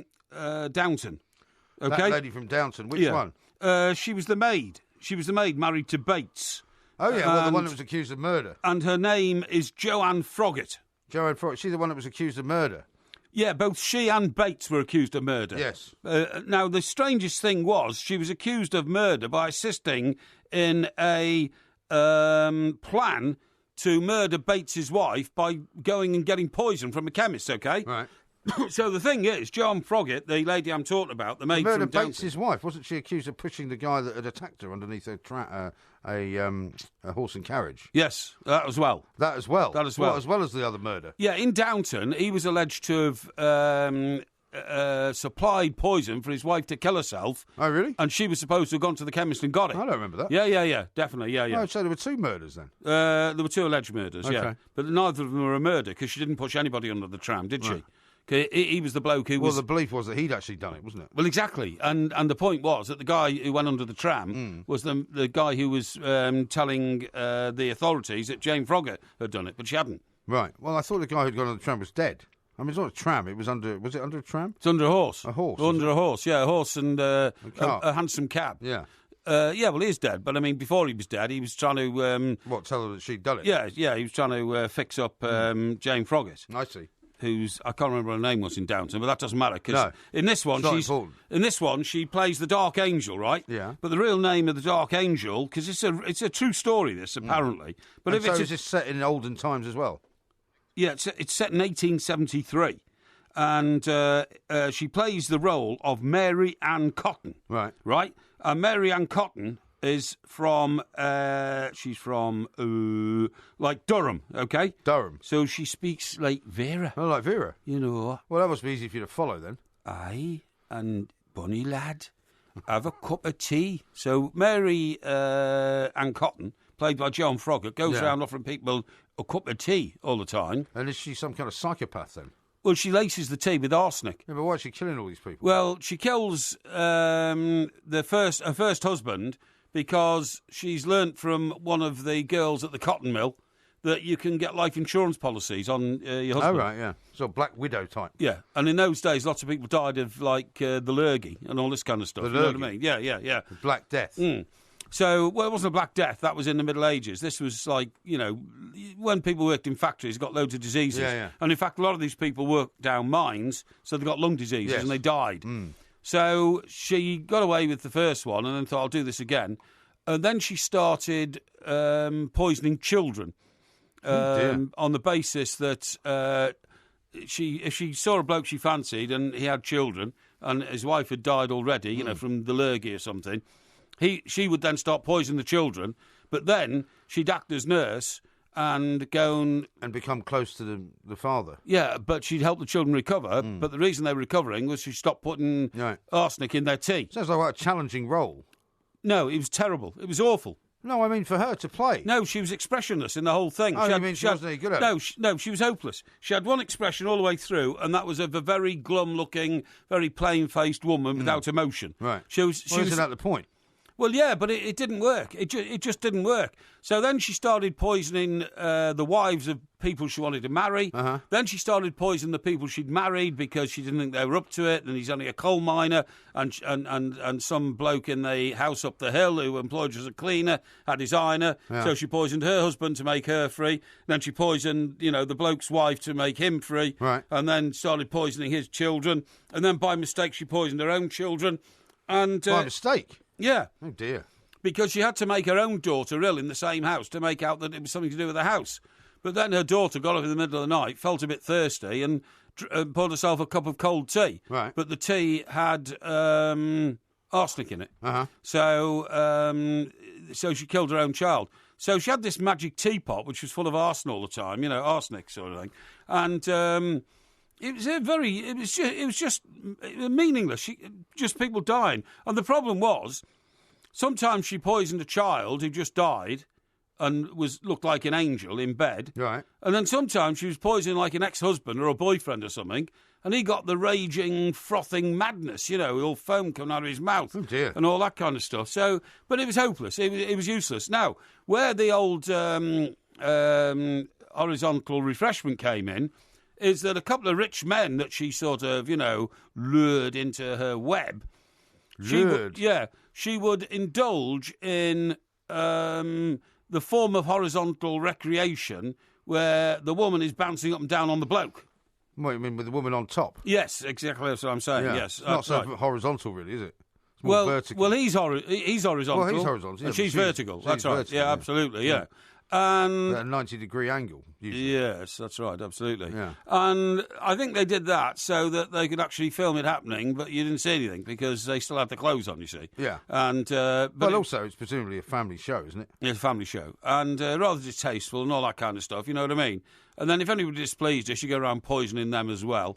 And the ridiculous thing is, in the end, right, some, like shopkeeper who sold the arsenic to her children. She sent her children to the chemist to get arsenic because you could buy arsenic in 1873. Because it was used for a variety of things, wasn't it? It was used for all sorts of things, like poison the rats and all this kind of stuff. You know what I mean? And he got a suspicion that she poisoned a child, so he went and told the cops. So the cops then said, your child's died. Oh yes, he got the lurgy. So then the doctor comes along, and he performs a post-mortem operation. And the outcome of that at the inquest is that, the child died of natural causes. But then the shopkeeper, who's a do-gooder, goes to the doctor who performed the post-mortem and said, I'm sure she poisoned her child.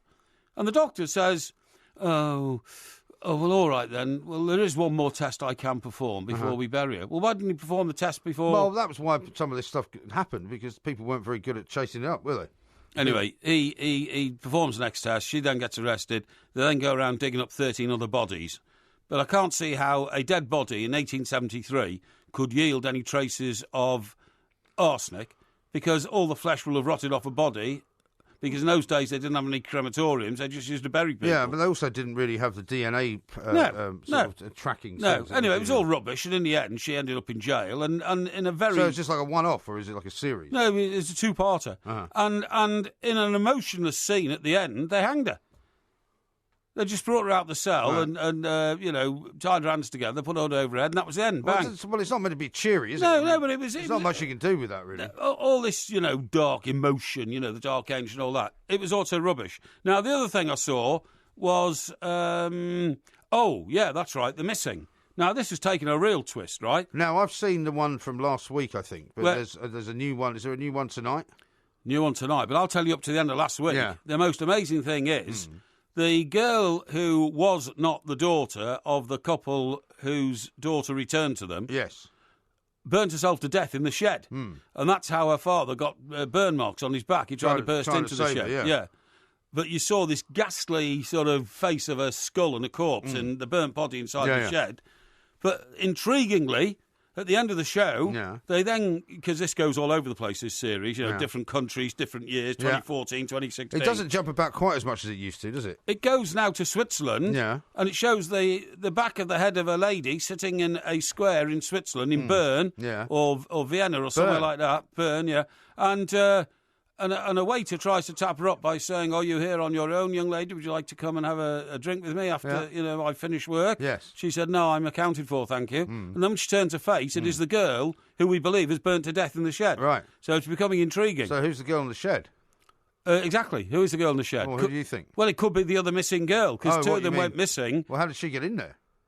That's a good question. And also, of course, we do believe now that the girl who's burnt to death, if it's the one who returned to her home, wasn't the daughter of those parents anyway. Right. She was the other missing girl. But if she's alive and the other girl's in the shed, Yes. then there's some kind of... Yes, could have been a switch at the last moment or something like that. Pokery afoot, isn't there? Well, absolutely, yeah. Yeah. It's all very intriguing. Excellent. Okay. Well, that was Porkyvision. Yeah, and there there wasn't any horizontal recreation in that one, except for the fact that the police, the military police woman, who's been constantly Rogerised. Well, she's pregnant now, isn't she? No, she's not, because unfortunately she got punched in the stomach by the brother of the girl who's burnt to death in the shed, and very sadly had a miscarriage. Oh, dear. So there is no baby now either. All right. Yeah. God, it's tragic stuff. I mean, it's deep, dark stuff. Believe me, television's getting very dark, and I'm really pondering on my role as a TV reviewer. I'm finding it rather distressing. Oh, you're finding you might need some time off for stress. Yes. Yeah. Okay. Well, that Joey was Barton Porkyvision. style. That was Porkyvision. There'll be more same time next week. Talk Sport. The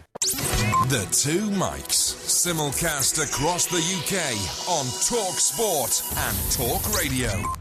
But baby, you and I are not the same. You say you like the sun, I like the rain. So before we go do it all again, you better catch your own train. This is Talk Sport. We are the Two Mics. Coming up tomorrow, of course, it will be the last show of the week, and it will be Porky quiz time on Donald Trump. And then we're back actually this weekend. We're doing the warm up on Saturday from 11 till 1. Yes. And then we're doing a show Sunday afternoon, I believe, as well, from 1 to 4. 1 till It's 4. a bit of a busy weekend, isn't it? Could result in maybe a late Sunday lunch. Pushing on the Sunday. envelope we're doing there. Pushing the envelope. It says here now, William says it was based on a real-life murderess, Mary Ann Cotton, who murdered 3 of her husbands and several of her children. Yeah. Some people think she murdered as many as 21 people. It said 31 at the end of Did the it? programme. It said between 13 and 31 people. Yeah. Okay. Yeah. Becky says, been a slow news week. Good to get an exciting and informative Porkyvision featuring horizontal and vertical Rogerisation. Exactly. Yeah, absolutely. And Gift Gaff says, I don't Yeah. know whether he should know this, Yeah, and I'm yeah. slightly concerned that he does. Arsenic remains in the corpse's hair for several years. Oh, in the hair? enabling testing long after the body is decomposed. Yeah, but I don't think in 1873 they'd have been able to take a strand of hair and say there's arsenic in this, you know. Maybe I'm wrong. Maybe it could. Yeah. Anyway, there we go. Anyway, this is another compliment here. Stumbling, rambling, and vague. Porkyvision was better than normal, though. Well, thank you very much indeed. That's what I like to have. Yeah, I'm not sure if you would call that necessarily complimentary. Another one here. It says ridiculously. It says Porky should be arrested for wasting listeners' time. Yes. That's it's not very nice, is it? No, it really isn't. Yes, you're absolutely right about that one. 3. Now then, listen. I'll tell you about wasting time. Yeah. Right. Hang on. What's that? Was Doc Cotton the girl in the shed, Porky? Hits a new Isn't Doc low. Cotton from EastEnders? Yeah, well, it looked like her, to be honest, because of the skull-like I'll tell you what, you impression. never do EastEnders on Porkyvision, do you? I've never watched EastEnders. Never ever. Yeah, I used to watch it at the start when it was Dirty Den and Angie. I thought it was great, you know, and all that. But then it became so dark to me, EastEnders. It's always about murder or Yeah, but it's always like that. They have or- to do that, don't they? Well, I mean, what about Coronation? I mean, Coronation Street's gone mad, isn't it? It's gone a bit mad. It's quite good at the moment, Corro, because it's got like all sorts of interrelationship plots in. There's a lot of Rogerisation going on in Coronation Yeah. Street, and I might dwell on that next week in may have to Porkyvision may have to bring revisit people it. up to date, because Yeah, all right. Maria is now, you know. I don't quite get that. Maria's gone off and told her boyfriend that, you know, she's not good enough for him because she allowed herself to be Rogerised by the boss of the factory on a one-night stand. He Right. just turned up at a flat, they had a glass of wine, and the next thing you see, they're putting their clothes back on. Right. I mean, very loose morals, even worse than yours. Morals of a real alley cat. Well, Now, there's nothing wrong with my morals. now, talking about wasting time, okay? Yeah. I've come across a report which says that you can spend 1.3 years of your entire life searching for a programme worth watching on TV. 1.3 years. Does that make sense to you? Well, Well, I suppose so. I mean, certainly nowadays with so many channels, right? That's exactly right. There quite often is the case. I mean, certainly when if you look through the Sky, array of stuff, I agree. you find nothing at all. Yeah. If you've got Freeview, you can look through that and you can find nothing at all. Yeah. I end up quite often just watching sometimes a movie that I may have already seen. But I don't spend an awful lot of time trying to work it out. I'll tell you what I find difficult, though, is if we decide, for example, with the kids, we're going to sit down on Saturday night and we all decide we want to watch a film. Yes. That can sometimes take an hour. Why? Just to decide what we all want to agree on. Oh, and where'd you get that from? Netflix or something? Well, you get it Netflix or Amazon. Yeah, or, I see. Yeah, okay, yeah. You can just decide, to buy one or rent one or whatever, because there's now such a big array of stuff. Okay. When I was growing up, if we sat down to watch a film on a Saturday night, it just happened to be whichever one was on. No, I totally agree. So like a James Bond film or something. Well, it was either on or it wasn't. Now, the other thing is, and the reason this happens is it says if you channel hop for 23 minutes every day, you end up spending 474 days of your life trying to find something to watch. What I do is I very rarely watch stuff live now because of, the extraordinary sort of hours, different hours we work and things that we're doing during the day. And right. If we're not doing this, we're making a video or something like that. And then I go back and I, watch it. But you can have a choice then. For instance, I did record the Young Pope or the Pope or something. The Young Pope. I thought you were going to talk about that in Porkyvision. Sky Atlantic. Well, I wasn't going to because I haven't seen enough of it, but it's very weird. It stars the guy who's always very famous for having lots of girlfriends and marriages and. Oh yeah. Yeah, what, Jude Law. Jude Law, that's the guy. It stars him. Oh, that was just a wild guess. No, it was him. Yeah, and I'm getting good at this. By the way, I thought he was brilliant in A Road to Perdition. In A Road to Perdition, he was the assassin. Yeah, I saw that once, I think. I wasn't really paying attention, I don't think. Very, Maybe I should very see good. It again. Very good, honestly. But anyway, the point is, this leads to another phenomenon. Mr. Ripley was my favourite film that he was in. Yeah, what was that about? Have you not seen that? No. It's with Jude Law, but it's also with the guy from The Ball Identity. Oh, Matt Damon. Matt Damon. Ah, and what do they do? Well, it's a very complicated plot, but it's all filmed around sort of Europe and, they... what is the plot then? It's these rich kids from America and from Britain, and they sort of basically swan around Europe. And causing mayhem, chaos, crime, or what? Loads of money. No, just enjoying themselves. It's all a bit sort of... sounds a bit weak. Epicurean, right? But one of them then decides to impersonate the other. I don't want to get into it too much because it'll give away the plot, but it's very well worth watching. Okay, well, anyway, that's very interesting to know. Thank you. This leads to another phenomenon, because I've just said to you, I just stack programmes up on the Sky box, okay? And then I can choose what I want to watch. Now, funny enough, I was in a conversation with young Kay, who is one of our colleagues here at Talk Sport. Oh, yeah. Who basically has a big part in the running of the station. You know what I'm talking about? Yeah. Young Kay. You don't have to give a name away. Well, I thought I'd just call her Kay because that's her name. And she and I had this conversation in which we both agreed that Corrow's great, but we never have time to watch it in real time. And we binge watch. And Kay can watch up to 8 episodes of Coronation Street at a time. Really? That's 4 hours. That's a lot of television. Well, actually, when you take out the adverts and all that, it's about 24 minutes. So you could watch 3 in an hour, basically. Well, 24 minutes per episode. Is that all? About that, yeah. When you take the adverts and when you take the break out and all that kind of stuff, yeah. Because when I watch The Sopranos on DVD, I could sometimes watch 3 of them in one go. Well, that's what I'm saying. They're an hour each, aren't they? Yeah, it's just under an hour, yeah. Yeah, well, there you go. So it says here, binge watching was identified as a growing trend, with 37% of those quizzed admitting they watched 2 or more episodes of the same show in a row on a weekly basis. More than a fifth said they did so on a daily basis, okay? I mean, that is quite something. That is quite something. And I think that's the way it's going to go because, the way our lives have changed now, why would you watch it in real time? Well, exactly, because you have so much choice now. And the same with radio, actually. I mean, a lot of people are listening to radio on podcasts now because it more or less suits them. It suits their time frame. It suits their ability to listen. A lot of people listen to our show will listen to it on a podcast. They will listen to it on a podcast. Funny you should say that. Now, talking about podcasts, we should be telling our audience now about our new video. Our new video DVD, yes, it is available now. It hasn't been all this week, but it will be now. So if you want to go and order it, we've pinned where to get it on the twomites.co.uk. That's right. At the top of our Twitter page, which is the Two Mites, of course. And it's filmed basically in Edinburgh, our trip to Edinburgh, the Edinburgh Festival. And it's not just a live show because it's all stuff around it as well. That's right. Walking the streets, And me eating haggis and and some haggis spam fritters. Yeah, a bit of that. Haggis and spam fritters and all kind of stuff. And the point is, this is our annual video. We put one out last year, but we've got one this year with loads of new material in it. And delighted to say it is on sale now. You find it on our website. The2mics.co.uk, yes. The2mics.co.uk, or if you go to the 2 Mics Twitter account, it's there, isn't it? It is there. It's pinned there, and with a link on it to get you to the our shop. shop page. We're delighted to say that the first shipment of quite a few thousand. It hasn't been held actually. up in Belgium or anything. No, it hasn't been held in Belgium. It was dispatched from Belgium today. Oh, good. I got a message earlier on. That's why we're able to announce that it's here. It will be in this country the day after today, so that's like Friday. The day after today? Yes. You mean tomorrow? Tomorrow, that's right, yeah. That's right, yeah.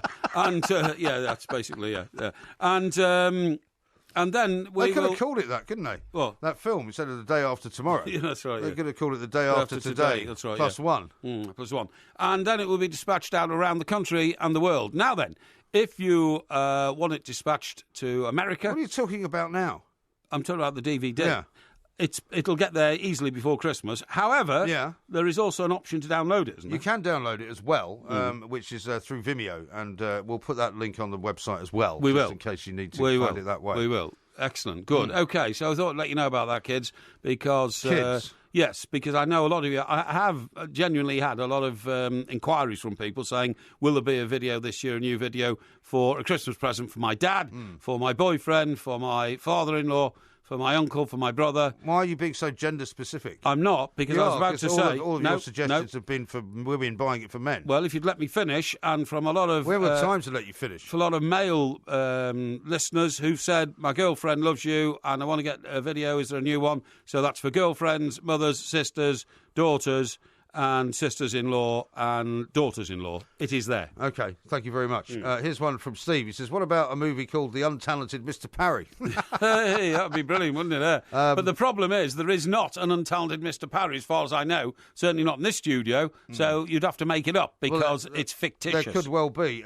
Paul from Bucks says, do you know Jude Law's real first name is Dave? Dave Law. Sounds like the name of a local plumber you would employ. Yeah, it does. I don't know why he called himself Jude, I suppose is a better name. Well, it sounds a little bit more sort of mysterious. No, he was brilliant in The Road to Perdition. He was a cold-hearted killer who posed as a photographer, but behind his camera he had a gun. You see what I mean? Bang. And Yeah, no, I've seen the film, but he got rid of Tom Hanks. It didn't make a massive kind of impact on me, I remember, because I think I might have been film. distracted. Michael says this, maybe that's how Porky can skive off jury service by claiming to be too stressed from all the pony TV shows he's forced to watch. That's not a bad idea. It's not a bad idea. But I'm not trying to get off jury service. I'm trying to make sure that my presence at the trial on the jury benches does not disrupt the trial and therefore get in the way of the due process of law. That's all I'm trying to do. Yes, I'm not absolutely. trying to get out of jury service at all.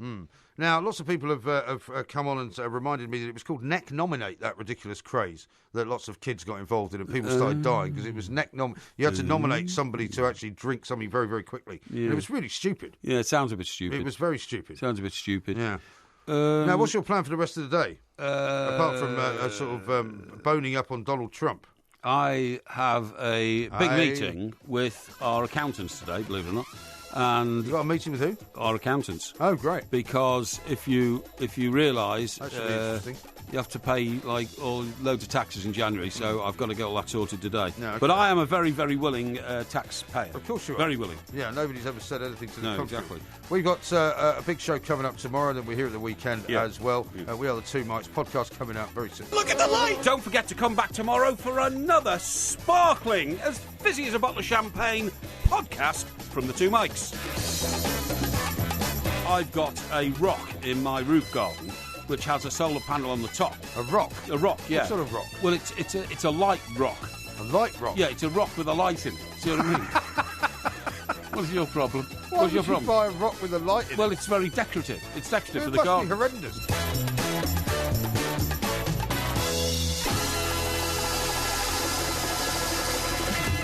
Have you seen Indiana Jones and the Temple of Doom recently, then? No, have you? No. Why do you call it Indiana? Because that's what I believe It's it to Indiana. be. Is it? It's Well, Indiana. you pronounce it your way, I'll pronounce it mine. Well, you can And pronounce we'll it. agree to differ. You can pronounce it wrong if you wish. I'm just trying to help you out. Yeah, I'll pronounce it my way. If you love the Two Mics podcast, you'll love the live show. Weekday overnights from 1am on DAB Digital Radio and 1089 and 1053 AM and via the TalkSport app. TalkSport, your Premier League station with exclusive commentaries every weekend. What an absolute corker! TalkSport. Is that guy the filmmaker? This guy on one of our internal monitors? Michael there? Moore, yeah. That's